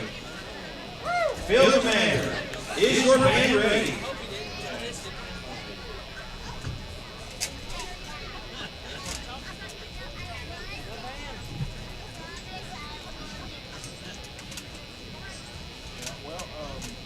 One final time, ladies and gentlemen. Upperman High School, you may take the field in exhibition.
Welcome to the UHS Hive halftime show. I'm Tucker. I'm Blake. And Blake, you commentated the first half. What are your thoughts on this first half? Well, I'm sure the fans are getting annoyed at my voice. I've just been complaining the whole first half. This really hasn't been Upperman football. You know, usually they have a philosophy. They run up till about halftime, and they're up a good amount, and then they just let Bronson Chaffin use his arm. Tonight, Bronson already has 3 attempts, and he's 6 for 13. Probably one of his worst statistical games of the season thus far. Yeah, and if you're Bronson Chaffin, you're a Mr. Football semifinalist. You want to have the best stats you can going forward. You know, you're competing against guys like Caden Ball and Zayden Anderson, guys that have really good stats. And if you're Bronson Chaffin, you want to have your best games going forward. Yeah, Tucker, let me get your thoughts on the game so far. I mean, I don't feel like it should be this close. Like you said, this has not been Upperman football. I mean, you do not see this Upperman take this many attempts in the first half. You never really see it. Like you said, they run it down their throat, and then they get up big, and then that's when they start throwing it. And Braunston, I mean, he's had some pretty good throws, but Signal Mountain's defense has played really outstanding so far. I mean, they have allowed 28 points, but for Signal Mountain, 28 points on Upperman, I mean, I would call that a success in the first half. And Bronson, he has missed some throws, but overall, Signal Mountain's defense is what stand out to me. It's a little closer than I expected, but I think Upperman's got to get back to the rushing attack in the second half. I mean, it's working. Carmine Phillips has 10 rushes for 93 yards. I mean, that's about 9 a pop. Bronson Chaffin has 4 rushes for 76 yards. That's 15 a carry. So every time they run the ball, it's successful. Why not go back to it? I don't know. But I really want Upperman to establish that running game for sure. Yeah, I mean, one thing that stands out to me is Upperman has 268 total offensive yards to Signal Mountain 65. I mean, for a first half, 268 yards, excuse me. I mean, that's enough for a full game stats in a first half. That's really outstanding for Upperman's offense. But Signal Mountain, like we said in the pregame show, their offense has held them back all season. They have had some plays that have confused Upperman's defense a little bit. And that drive where they scored, I mean, very flawless drive by the offensive coordinator. I mean, great play calls, confused Upperman's defense. But overall, I feel, Upperman's going to dominate in the second half. I feel that Upperman is going to go to the run game, do what they normally do, and they're going to cruise to this one and get ready for Alcoa next week. Yeah, Upperman's better out of the half, in my opinion. I'm sure they're getting yelled at right now by Coach Kane. So, like you said, I think that they'll successfully continue the rushing game, but the possession time, Signal Mountain has 14 minutes. Upperman has 9. I mean, it's usually the opposite, but Signal Mountain does run that wing tee. It limits Upperman's possessions a lot, but in my opinion, I think Signal Mountain's has been successful. I predicted 0 points, and they have more than that. So I think they're not happy going into halftime, but I think they're excited for the second half. Opportunity to knock off one of the best teams in the state. Really. Yeah, I mean, one of the best teams in 4A for sure. I was saying when they scored the first touchdown, Signal Mountain, I was saying this team looks a lot different and a lot better, in my opinion, than last year. I mean, they were held to 0 points throughout the whole game. And that drive where they scored a touchdown, like I said, it was absolutely flawless. I mean, they had some great play designs, and who knows, if they go back to that, they get the ball after halftime, they could potentially make this a 2-possession game, like you said. It's really been the Carmine Phillips show, in my opinion. Carmine has 3 rushing touchdowns, 1 1-yard, 1 4-yard, 1 5-yard. Upperman gets it to the red zone pretty successfully, and then you just let Carmine Phillips cook. Yeah, yeah, he was my X factor before the game. I mean, I would like to give myself props for that. I've picked some great X factors this season, so have you. I mean, it's just been a really great season so far for Upperman. But Carmine Phillips tonight, he's really stood out. I called that he was going to have a great game against this Signal Mountain weak run defense, and hopefully he can continue this next week. I feel like you got to get Colton Johnson involved more in the passing game. Right now he has one target for 22 yards, and that was that one play across the middle of the field there at the end of the half. And I feel like if you want to be successful, and he's really one of the best players for Upperman, offensive end and defensively. You got to get him involved in the second half here. Yeah, Blake, do you want to go over some playoff scores throughout 4A right now? Yeah, White County is playing Hickson, 5-5 Hickson, 7-3 White County. In the fourth quarter, White County is winning 20-14, and ever since Upperman beat White County like a drum, White County seasons kind of went on the worst. They faced Stone Memorial last week and got killed, and if they lose to Hickson, that's a really bad way to end your season.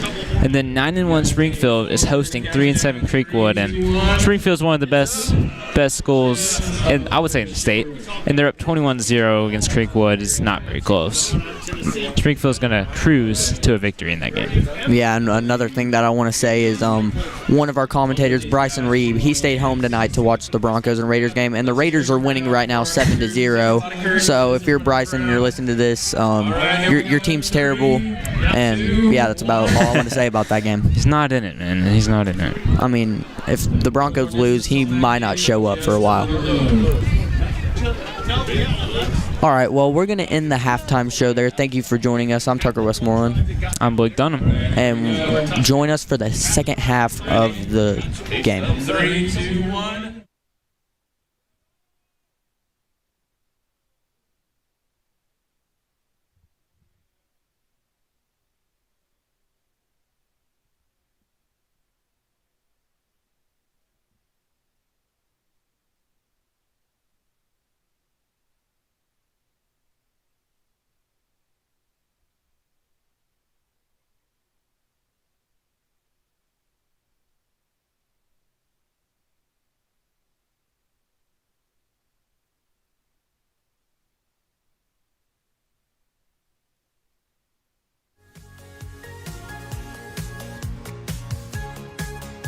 Hey Baxter, Pastor Houston Jarrett here, Life Church Baxter campus, excited. We also want to invite you out to our campus across the road there at Upperman Middle School.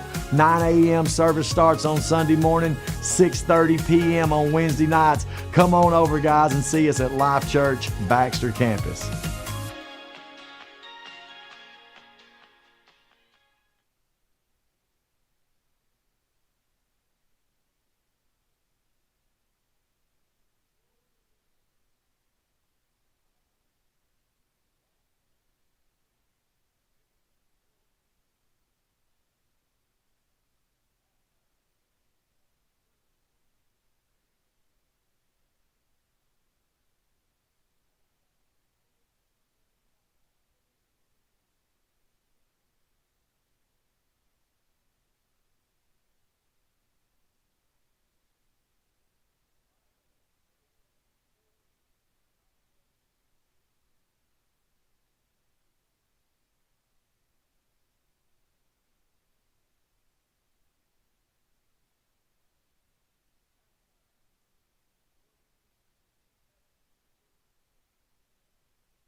Welcome back from halftime. I'm Josiah Nichols. I'm Blake Dunham. And we're about to kick off the second half here. It says about 1 minute and 40 seconds till the second half resumes. However, usually add 3 minutes on that set to that. So we're about 5 minutes away from the start of the second half. Well, me and Josiah walked around a little bit. Josiah, let me ask you this. What's your favorite jersey you've seen? Obviously, tonight is jersey night for all the fans out here tonight. I saw a really, really good-looking John Morant jersey that I liked, the black. I really liked that jersey. And I really liked Russell Westbrook UCLA jersey that I saw tonight. I saw that, I like that. What was your favorite? I'm going to say A.J. Brown Titans jersey, you know. This just brings back the good old days, man. He's they were a respectable football team. Yeah. They were really good. I would take being mediocre. I mean, they're just pitiful. I mean, to have that team back compared to what we got now is... Absolutely. I think it showed how underrated Ryan Tannehill truly was. I agree. And how good of a coach Mike Vrabel really was. But, hey, that's professional football. High school football is better. So we've got a game here in front of us that, hey, Signal Mountain, you came out and you scared Upperman fans for a minute. Hey, it was 6-7 was the score. And Upperman fans were a little bit worried. They were like, we're supposed to win this game by 40. Why are we almost tied at the end of the first quarter? However, Upperman played really good in the second quarter. They have not hit on the deep shots or really passed well at all tonight. But, hey, they're up by 22 points. So. And I would say expect Upperman to hit on more of those deep shots. It's been successful all season. I'm sure Bronson Chaffin will get it together in the second half. There's no pressure anymore, really. So Bronson, I expect him to have a great second half. I'm not going to disagree with anything you've said. I mean, Bronson Chaffin, he's a Mr. Tennessee semifinalist, and obviously to win that award, you have to have great stats, and he has great stats, but, a couple extra touchdown passes wouldn't hurt, so why not add those on? I mean, we're gonna beat Signal Mountain by a lot. Let's be honest. We're gonna get to see the future of Upperman, and they're gonna get playoff experience, which is huge. Let's make the rest of this game enjoyable for fans. I mean, it's cold, not many people are here, so let's just get out here with the win and let's make it fun. We'll get a fun matchup next week, man. I mean, that's about the 20th time I've talked about it, but it just keeps getting brung up, man. Alcoa, Upperman. There used to be a good rivalry back in the day, back in 3A football when Upperman was down. Upperman obviously moved to 4A. Then Alcoa, they go on to win 9 state championships in 3A. Now they're in 4A, and I think that rivalry is going to be back for the next couple of years. I mean, they've won a ridiculous amount of state championships, and they're a powerhouse. And look, there is a gap between 3A and 4A. That's true. However, they're still going to be a powerhouse in 4A. I mean, just the way they're coached and the system and the team that they have, they're going to be a really good football team. And next week's going to be a tough matchup. Yeah. But it's going to be exciting. It's going to be very electric. They're also going to be great because of their recruiting, but I'm not going to get into that. Yeah. But everybody knows they got a big private school right next to them, so you get a bunch of dropouts from that private school to go play at Alcoa, and that's a winning strategy for sure. Hey, if it works, it works. So, but I mean, obviously, Upperman's been really blessed to have this team for the last 3 or 4 years. I mean, obviously last year was a disappointment. You lose in the second round of the playoffs. However, I think Upperman fans are a little bit spoiled with just the success we've had. I mean, and just not football. I mean, all athletics are. I mean, it's a sports program. Upperman is a sports school. We are known for our great athletics. Yeah. And I mean, I think we're seeing that on the field tonight. I mean, we see that. I mean, state championship basketball. I think this football team, maybe not their best performance tonight, and maybe not even their ceiling as a state championship. However, I really think if they play their best football, they will be in that mix.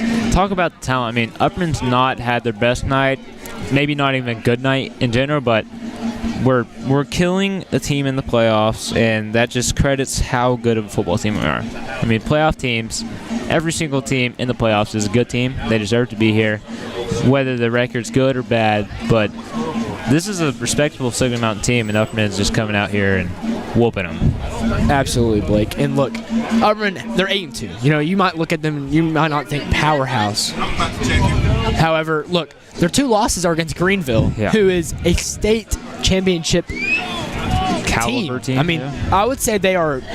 Maybe Alcoa is the favorite, but if they're not the favorite, Greenville is right up there. I mean, they're a perennial playoff contender. And then you lost to Beach, which, I mean, they're the Tennessee Titans, basically. They were huge. They came, when they walked in, do you know how quiet it was here? Yeah. I mean, they were huge. And, I mean, that was a pretty good football game. They showed up 40 minutes late. It didn't matter. I mean, they were here with, like, they hadn't even started warming up, and it was 30 minutes till kickoff. Yeah. And they came here and they smacked us. I think the best thing that could have happened for Upperman in that game is them to be even later.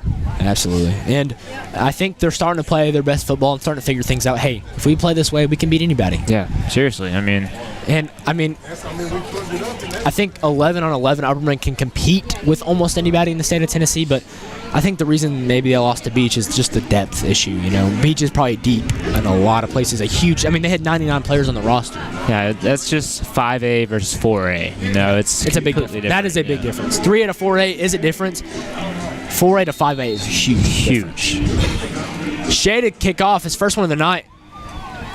It's not a great kick. However, it's going to be fielded by Signal Mountain, and he got hit, but he's still going, and they're going to get the ball to the 40-yard line. Blake? Yeah, I expect to see back to the running game. You know, it might not work, but I feel like you got to take these first couple drives to just try to establish the running game, and you know, you go from there. And Upperman's arch rival, Stone Memorial, we got an update during halftime, and I'll share it here in just a second. They're looking like they are going to be in the second round of the playoffs. They were winning by 21. Yeah, Tucker actually called the upset there. And White County ended up winning against Hickson. So White County, who played Upperman for the region championship, got smoked. However, they are in the second round of the playoffs. So I mean, they've had a good season. They're a great team. See who's in at quarterback. It's still number 3. Don't know his name because he's not on the official roster. It's a handoff. He's going out now. Or is he just getting the play call? Just getting the play call, but that's interesting. Upperman had probably not much film on this guy, but he comes out here, looks really good at the beginning of the half, or end of the half, excuse me, and now he's got the starting job for the rest of the game. Absolutely, and let's see. They don't even have him on the statistics. Wow. The statistics that we were given. I can't talk. So we get halftime statistics, and we don't even have his name on it. Yeah. It's crazy. They have Colton Selzer, but they just have number 3. I mean, it literally has 3 and then 1 for 2 for 14 yards. Yeah, he's underdog story. Underdog for story. sure. Hey, he could be a playoff hero. You never know. And there's a penalty on the Eagles, so it's going to move them back just a little bit. It's going to bring up 2nd down and 12. This is a big moment for number 3. He looks like he might be an underclassman. His mechanics aren't great. And it looked like Selzer might have just came back to the huddle. Maybe he was... Upperman fans were clapping when they saw number 3 go out. I don't think Selzer came back in. I think number 3 still in the game. And it's a handoff up the middle. First down, Signal Mountain. Yeah. Wow. I mean, you just keep hitting the middle, and eventually one of those are going to work, and you're going to get a good gain like that.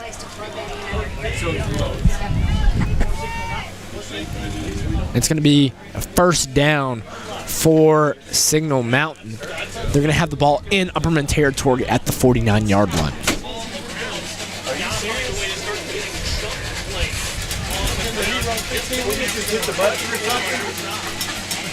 It's a handoff to number 2. Bounces outside. That's Cooper.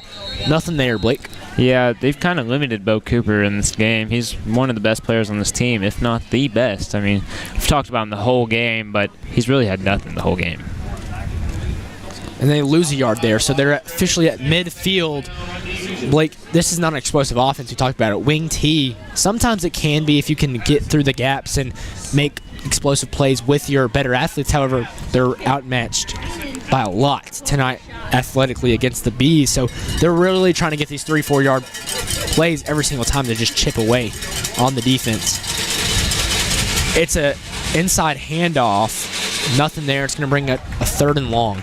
Yeah, like you were just saying, the wing T offense, that means that you're not going to have many possessions. It take a lot of time off the clock. That means you got to score every time from here on out. Absolutely. And you got to get stops too. And that's what made Macon County dangerous is Absolutely. they go down and score, take 8 minutes off the clock. You go down and score in maybe 2 minutes, and they're right back on the field. It's like you've got to score every time you get it if you know they're going to score. It helps when you got the Border brothers, for sure. And it helps when you have the best twin pair brothers I've ever seen. Yeah. I mean, fastest I've ever seen. They were unbelievable. And, I mean, probably the reason Macon County ended up winning the state championship game. 3rd down and 11. What do you got for Signal Mountain? It looked like it was fumbled. Ball's loose. Upperman recovers it, and they're in Signal Mountain territory. They were going to have to punt it anyways, so, I mean, that doesn't really matter. Maybe back them up 20 more yards, but Upperman's just going to take more time off and score. So, really, that's not really a factor. I mean, honestly, if you're Signal Mountain, it limits the punt return. I mean, you're about to punt there. That's true. So, that's a positive. However, Upperman, there's going to be a running clock pretty soon. And this game's going to go by super fast. Yeah. Now, let me ask you this. We've seen a completely different Upperman offense. You think we'll see majority run, majority pass on this drive? I think a mix. I mean, I think they're just such a balanced offense that you can't do both. You can't not do both on one drive, if you know what I'm saying. So they're going to pass it looks like here. Actually, no, they're not. Wow, they tricked me. Block. I mean, Phillips. He's still going, and he's going to score. That easy, man. That easy. It looked like it was a read option. It looked like Chaffin dropped down to maybe see if there was a receiver open, and then he kept it for himself. He gave the ball to Phillips, didn't keep it for himself, and then it tricked me. So it probably tricked the Signal Mountain defenders, and there was a huge gap for Carmine Phillips, and that's his 4th rushing touchdown of the night. Yeah, that's just a simple read option play. Ross can keep it, he can hand it off, or even he can throw it. You know, Upperman runs that play about probably 60% of the time, but it works, you know. There's no disadvantage if Bronson keeps it or if he hands it off to Carmine. Absolutely, and it tricked me. I mean, it's so dangerous. You have to really pay close attention, and if you hesitate, that's when you score really quickly. It looks like there's a 2-point conversion attempt maybe for the Bees. I mean, I guess. It's a pass to Phillips. Wow, they did not mark the gunner block. They did not mark the Carmine Phillips run a touchdown. He's not in? No, they didn't mark that initial Carmine Phillips run for a touchdown, the one that I was tricked about. Wow, I thought he got it for sure. There was buzzers going on.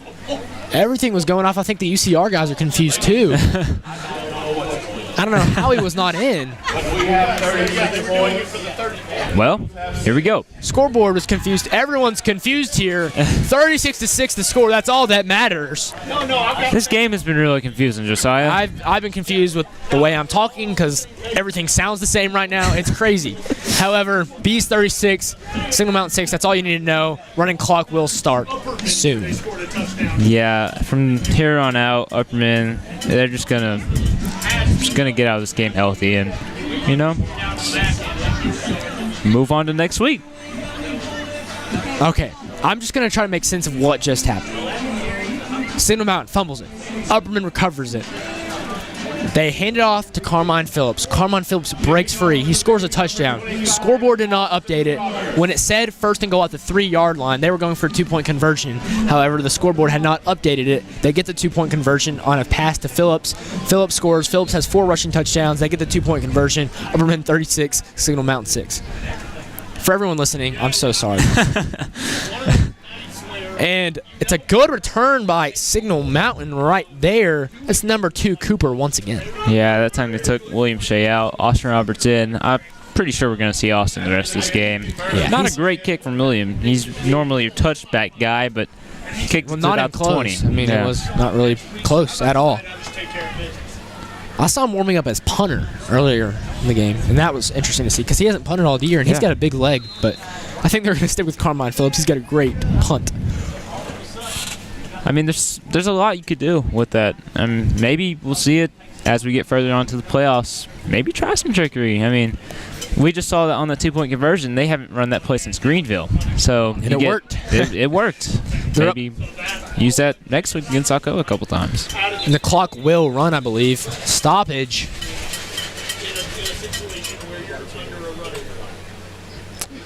I'm not sure what the call is. All right. Sure. Just a quick stoppage. Clock did not stop, so number 14 motions across the offensive line, but it's a handoff.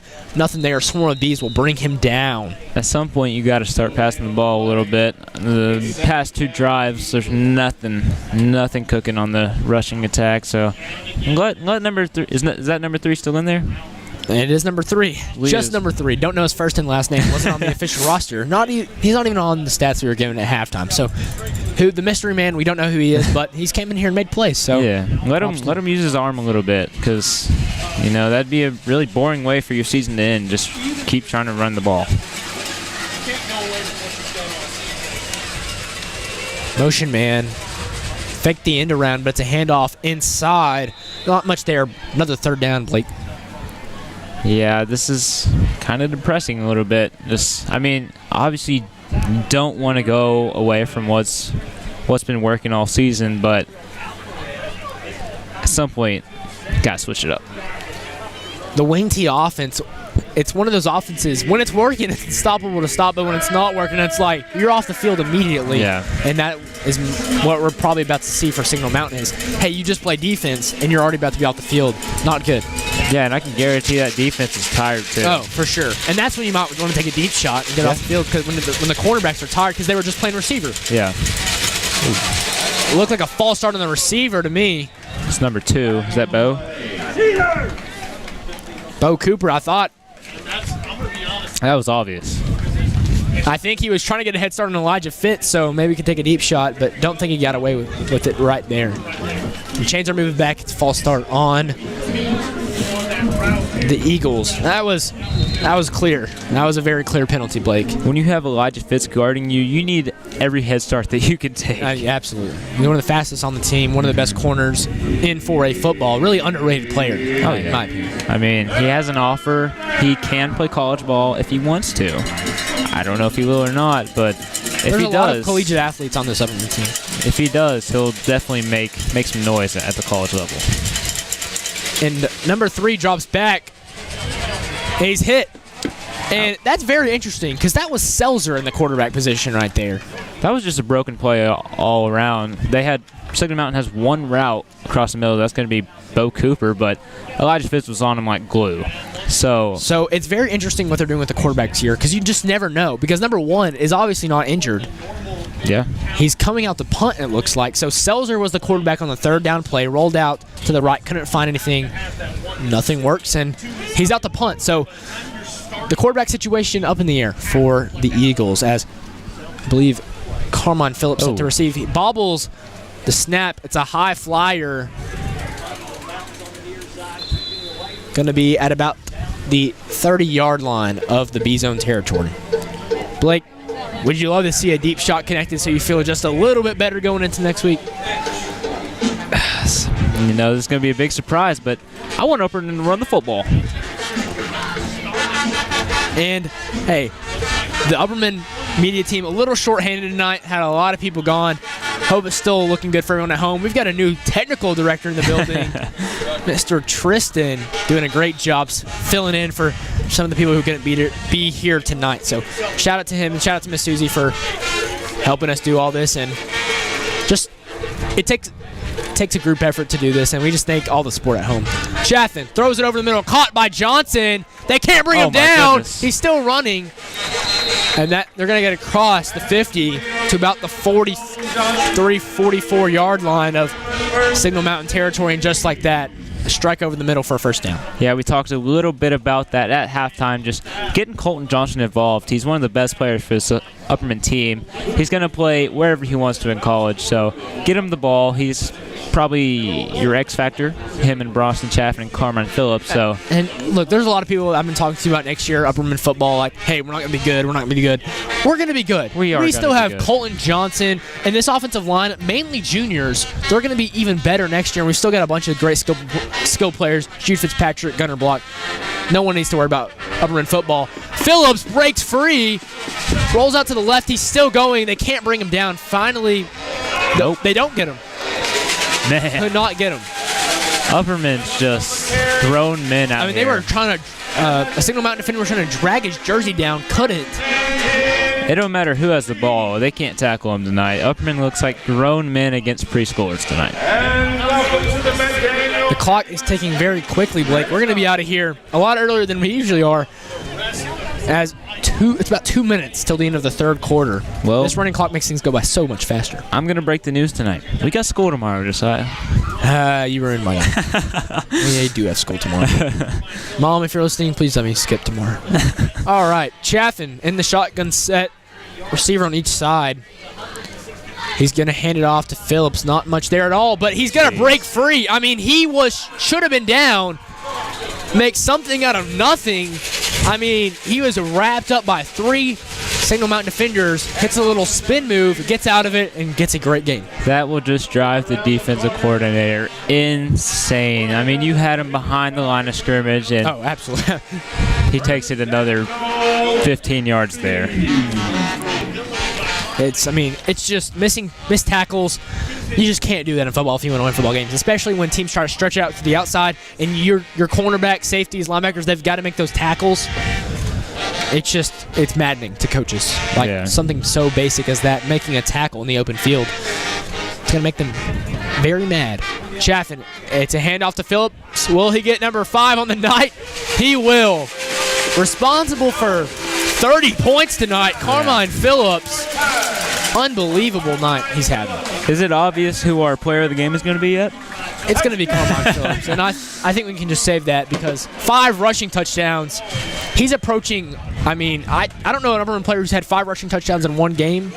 Maybe Ethan Polk? Maybe Ethan Polk had 5 in one game, but he's approaching some new uncharted territory for Bees football. I mean, Bronson Chaffin has not had a good game tonight. Carmine Phillips, he just picked it up, picked the whole offense, put it on his back. He has been special. Kick up by Roberts. Good. Roberts on the extra point. 42 to 6. 42 to 6. I thought 43. They finally changed it to 43. I thought we had 36 and you had 7 of that's 43, but it was still 42. But however, the score is 43 to 6. Minute and 2 seconds remain in the third quarter. I'm going to say Upperman probably is going to go with their 2s here on this next, or for the rest of the game. Just get some of the youth. The youth has played a lot this season. They'll be ready next year. They will be ready to go.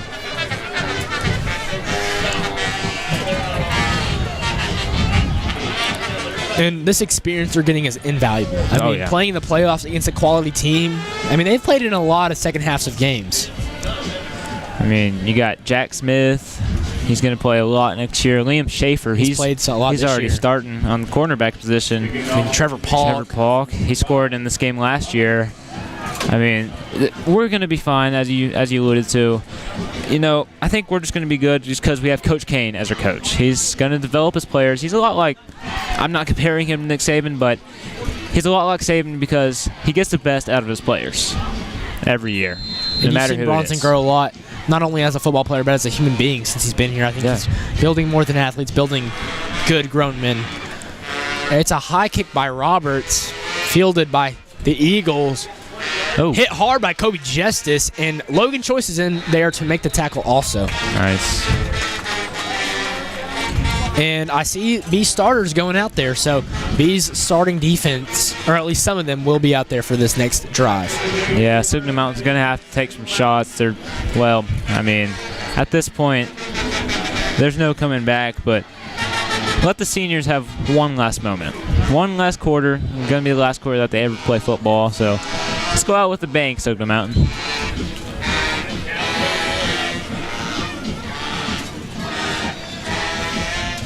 Upperman defensively, they've not been super aggressive tonight. Kind of just played their base defense and played smart. And hey, they've played pretty good tonight. Yeah, they haven't really had to be aggressive besides that one drive. And it's a handoff. Pretty good run on first down for the Eagles.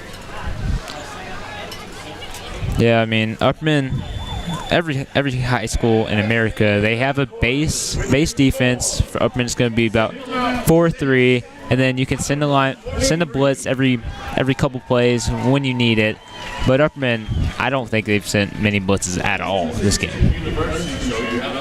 I would say we'll see a lot more of an aggressive approach next week against Alcoa. I mean, that game, you're going to have to play flawlessly to keep yourself in the game. That's not including having mishaps like we've seen tonight, like not connecting on deep balls. You're going to have to connect on every single one of those and make the plays next week necessary to win the football game. Yeah, I'm sure this whole week, Upperman is going to focus on connecting those balls. And, I mean, Alcoa, they're going against... I'm gonna go ahead and say this. I think Bronson's gonna win Mr. Football. Mr. Football, yeah. So it's Mr. Football versus the best 4A team in the state. It's gonna be the matchup of the year. I'm not entirely sure who's gonna win Mr. Football, Blake. Obviously, I've biased towards Bronson. Right. I wouldn't be surprised. You know, there's a lot of great options. I mean, Zayden Anderson committed to play collegiate football at the University of Tennessee. His quarterback, Cannon Ball, who's had a great season statistically passing. Him and Bronson's going to be an elite quarterback matchup if they get to play against each other again. Then you've got Alcoa's quarterback and a guy from Springfield, too. Let's not discredit Alcoa's quarterback. He's had a heck of a season, too. Absolutely. Obviously, he has more weapons, but, I mean... He's got more weapons than the military. You could say that. Fake toss. It's a handoff off the middle. First down for the Eagles. Yeah, if I'm the Eagles coach here, I'm gonna put all my seniors out here. Just let them ride it out. I mean, they've worked every day. You know how, I mean, playing football, it's not just something you do after school every day. It's more than that. It means more to your school, to your family, to your community. It's like, I mean, it's pretty much your whole life for those months that you're training every day, practicing, and let the guys who have committed their 4 years of their life to Signal Mountain have some fun. It really is a commitment. And I think they are putting in the seniors because Selzer's back out there for them. So he was the starting senior quarterback, and then number 3, the mystery man, came in. And I don't think that they're going to get much progress on this drive, though. Upperman, they look like they have the play sheet. I mean, they're getting behind the line of scrimmage every single play. I mean, there's going to be a lot of clock chewed off the field on this next Signal Mountain drive. It's 2nd down and 11, so we shall see what happens. You see people all the time trying to make that tackle. They miss, now it's a broken play. Fake toss on the outside. It's a handoff up the middle. Penalty marker down. I don't really like calling penalties with the running clock. I mean, if it's obvious, I get it, but come on. I think it's going to be holding. Yep, chop block. Chop block on the offense. Now, for a chop block, I would call that because that is a very dangerous play. But yeah, for sure. Holding with the running clock is a little weak to me.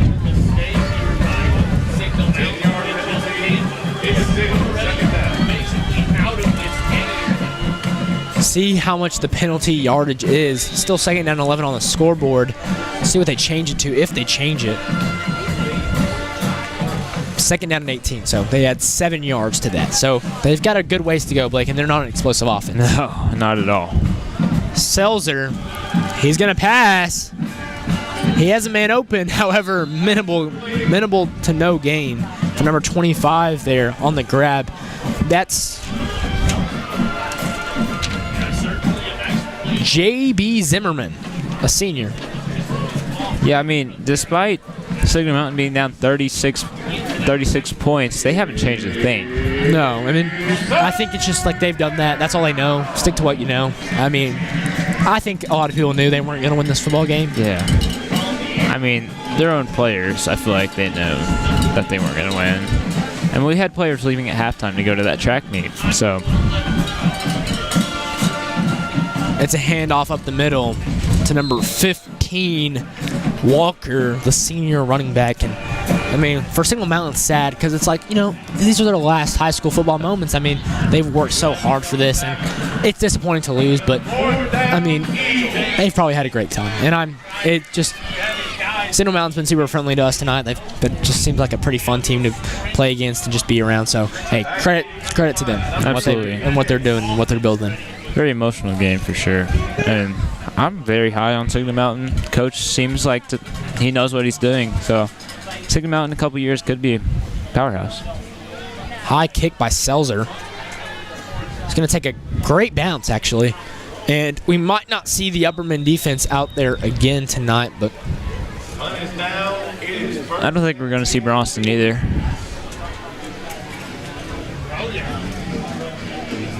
I think we're going to see Elijah, the second team. And looks like the second team will come in for the Bees. That includes a lot of younger players who are sophomores, juniors, and who will be starters next year. So good to see these guys come out here and get some experience. I mean, Elijah's going to be your starting quarterback next year, so I mean, obviously he's not going to pass the ball much, but just let him learn the plays a little bit. Give him some experience. Clock is stopped, so maybe a timeout.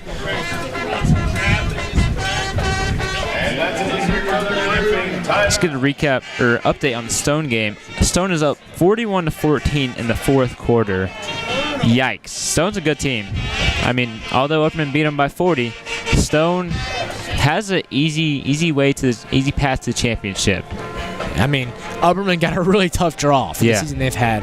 It was not particularly fair in a lot of Upperman fans' perspectives. However, no excuses. You got to get the wins over big opponents, and they're going to get their first big test, second round of the playoffs. And I think Coach Kane would rather have it that way. I mean, the schedule is hard this year. If they wanted to, they could be undefeated right now. Let's be honest. Going on the road to Greenville week 2, having Beach at home. It's a handoff and a great run for the Upperman Bees. Trevor Polk. Stiff arms him, man. Still going. They can't bring him down. Tackling has been rough tonight for the Eagles. Is that Trevor Polk or Ethan Polk out there?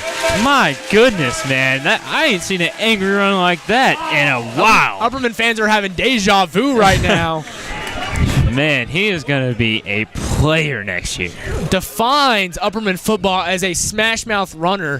Upperman fans, they've got a crown jewel coming in. And he's gassed now. I don't think we hand it off to him again. Give him a little break. I mean, that last run showed a lot of grit and determination just to keep going. That's what we call angry runs with the Z. It's bad when you see your second team beating another team's pretty bad. I mean, if the first team beats them really bad and then the second team beats them, it's not good. Polk, another good game. Another good game. I mean, he's going to be... He didn't get to play a lot this year. I mean, he's obviously got to be subbed in sometimes. However, next year, I think he'll take a role as I think we could see a running back by committee team next year for the Bees, unlike what we've seen in the past where it's just one guy you hand it off all the time. But next year could be more of a running back by committee. I mean, you got Jude Fitzpatrick's going into his senior year next year. And he's a great player. He is a great player. Haven't talked about him much at all tonight. I think someone's injured here. Can't tell who it is. And we're going to take a quick injury time out.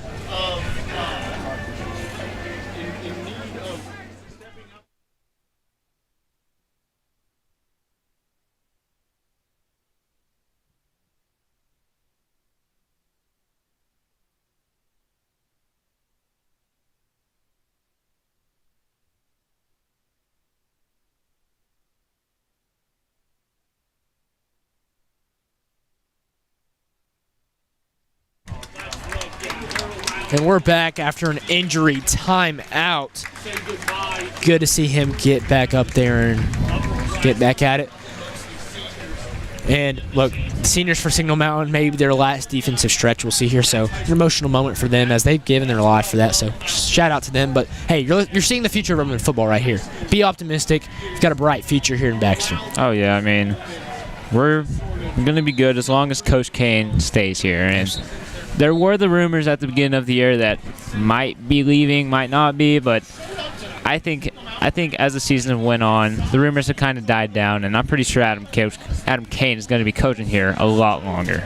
And he's got a lot of good collegiate talent still left on this roster. You lose the best quarterback Upperman's ever had, but you still have a lot of great players. Barlow in the shotgun set. Is that a handoff to Polk? No, he keeps it for himself. Barlow running all over. The tackling's been terrible tonight. He's still going.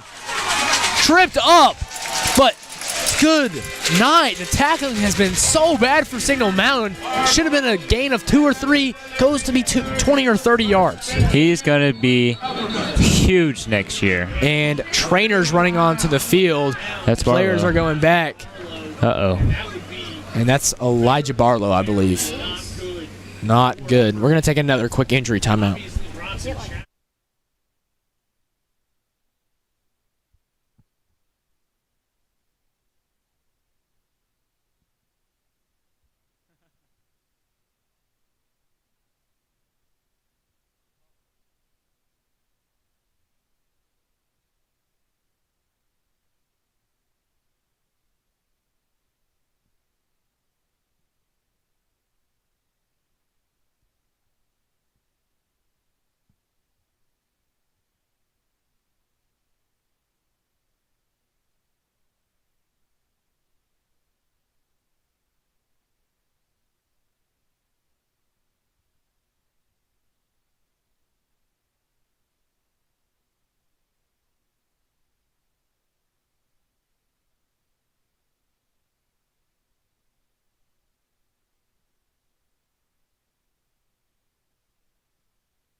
Really. Hey Baxter, Pastor Houston Jarrett here. Life Church Baxter campus excited. We also want to invite you out to our campus across the road there at Upperman Middle School. 9 a.m. service starts on Sunday morning, 6:30 p.m. on Wednesday nights. Come on over, guys, and see us at Life Church Baxter campus.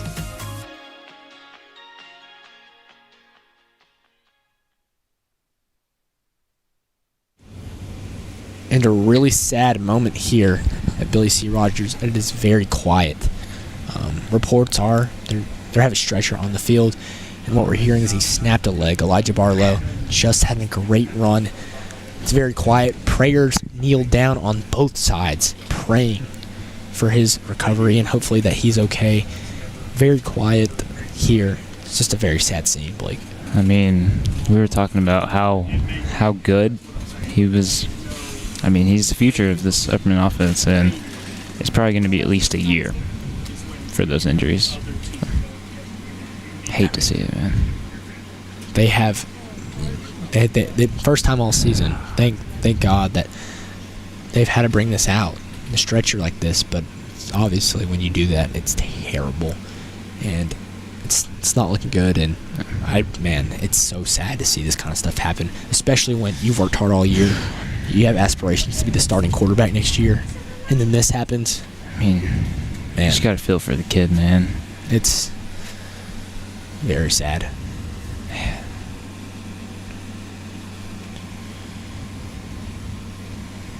Again, we'd like to thank J&S Construction for sponsoring us tonight. And just for everything they've done for the community, building more than just building relationships. And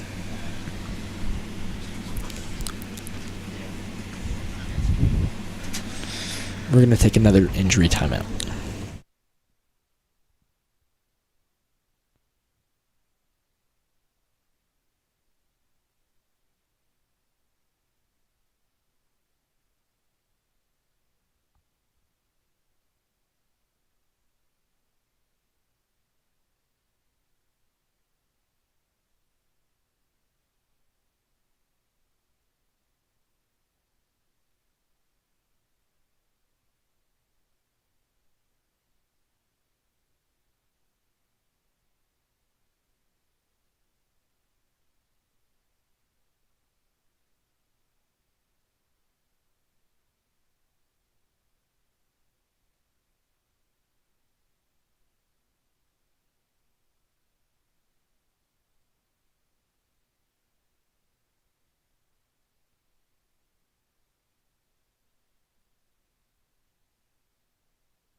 thank you to everyone who stayed with us during this injury timeout.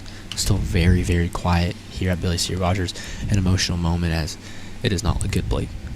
No, it doesn't. And what was just a glorified scrimmage is turned into a horrible night for the Upperman Bees football team. They just got him on the stretcher, waiting on updates for the injury. I mean, I haven't heard a word other than us and maybe UCR for 10 minutes. It's been very quiet, very emotional moment. And the Bees players just ran over to him and to check on him, but it's a terrible injury. It's terrible to see. So we'll keep you updated, and we'll come back as soon as the injury is over. Thank you for staying with us.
Good news. They just are now pushing him out on the stretcher. Obviously, a terrible event occurred here 10 to 15 minutes ago. Not entirely sure the extent to which the injury is, but when it takes that long, you usually assume it's not great.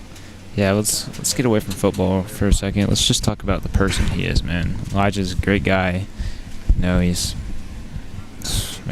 just hurts. Hurts to see this injury. I mean, we talked about him being a potential starting quarterback next year, and it makes you think about things that are more important than the game of football. Teammate, community, teamwork. It just showed how important he is to his team. It was silent here, and Signal Mountain, they did a great job kneeling over there in prayer for him. And when someone gets injured like that, it brings people together and shows you how football is just a game, but life is so much more than the game of football. Yeah, and obviously we're wishing the best, but did not look good at all. I mean, absolutely not. We're told that his leg snapped, so that'll probably include his ACL, MCL. I mean, he works you work hard every single day to go out there and get a chance. And something I can promise you is when he went out there, he gave it his all. Mm-hmm. And, I mean, that last run showed great courage, and it showed that, hey, he's meant to be on the football field. And stuff like that, as unfortunate as it is a reality for the game of football. Yeah. So he's played this game since he was middle school, even younger actually, but he was due to be the starter next year. And I mean, after you see that, starters are not coming back in tonight. No. But the thing that this will see is maybe who the third string quarterback potentially is. I think we're going to see Jack Smith there. He got some snaps last year, scored a couple of touchdowns, and it looks like it will be Jackson Smith, the sophomore, getting in at the quarterback position. Still, a very delicate situation just happened, and it's very quiet here. Smith has got a running back to the left hip, receiver to the left.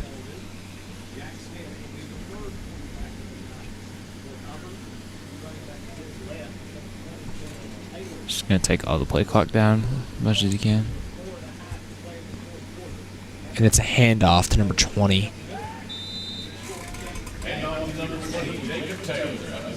Still very quiet. You can sense the disappointment and worry in the Upperman fan base. I mean, this is something more serious than the game of football. I mean, unfortunately, it comes along with playing the game. The rest of this game doesn't matter at all. I mean, just get the zeros on the scoreboard, and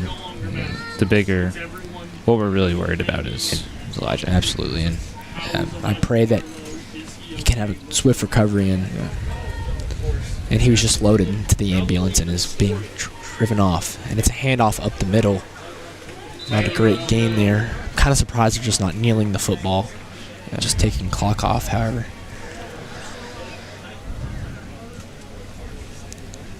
I mean, just hope that there's no more injuries in this game. Signal Mountain's side, Upperman side, just want to get out of here safe and injury-free. Yeah, absolutely. That's the goal. Sigma Mountain, you know, these are all high school kids. I mean, they're not standing over there thinking anything different than all of these guys are.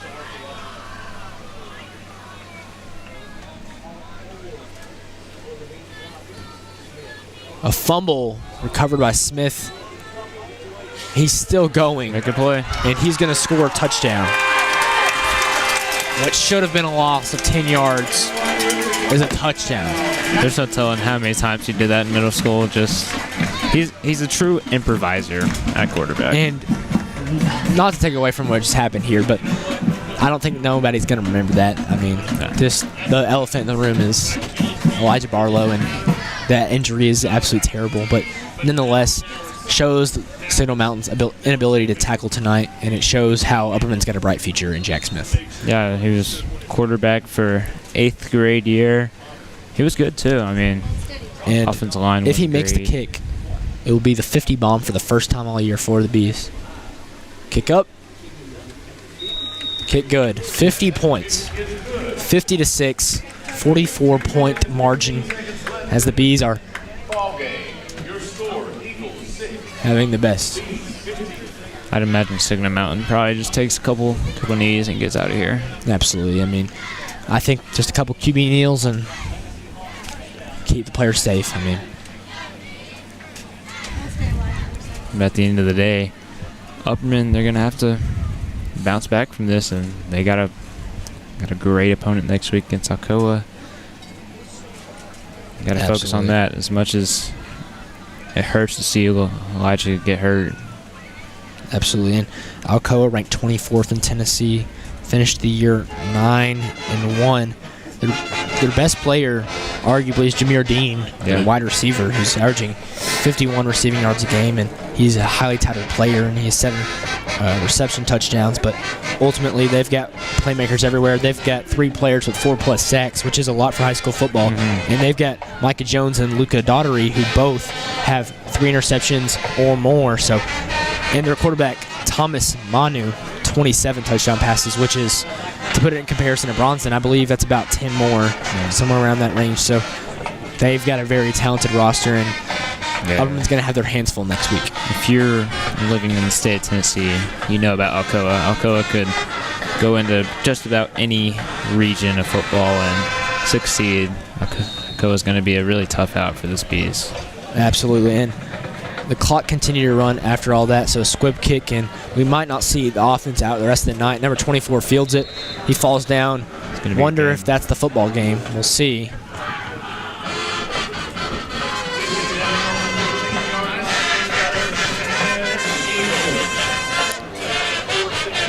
Well, the band is still great, playing from zeros to zeros. I want to give credit. I mean, I'm sure that, you probably didn't have to ask, but you did too, just Wonder if what's happening. All right, the game is going to be over. Try to get a little bit more excited now after the game's over, and Elijah Barlow has successfully been put in the ambulance and taken to the hospital. Your Upperman Bees, 50 points. Signal Mountain Eagles, 6. Upperman will take on Alcoa next week in a huge matchup. Best offense versus the best defense in 4A football. Blake, are you excited about that? Oh, man. Have I talked about it all night or not? I mean, I mean, it's really going to be the best game of the season, in my opinion. I mean, we interviewed Bronston. He talked about, as you just said, best offense versus best defense, and Upperman has it at home. So maybe a slight advantage to Upperman, but... And, hey, the playoffs are different down here. It's going to be, this week, a lot less fans. It was on a Thursday night. Next week, you better believe it's going to be packed. Probably the most packed game of the year. Yeah. Playing a powerhouse like Alcoa. It's going to be an electric game. Blake, who's your player of the game? It's obvious, right? Carmine Phillips. It better be yours too. I mean, five rushing touchdowns. Yeah. I mean, so Carmine Phillips, player of the game. Ultimately, next week's going to be a very tough matchup. And again, thank you to Life Church for agreeing to sponsor us next week, and JNS for all they've done for us all year. They've been huge and crucial in our ability to be able to broadcast these games and bring it to you on the playoffs. Obviously, the injury was very unfortunate, and I pray for a swift recovery. But I'm Josiah Nichols. I'm Blake Dunham. And we are the UHS Hive. Thank you for tuning in all season. We'll be with you next week.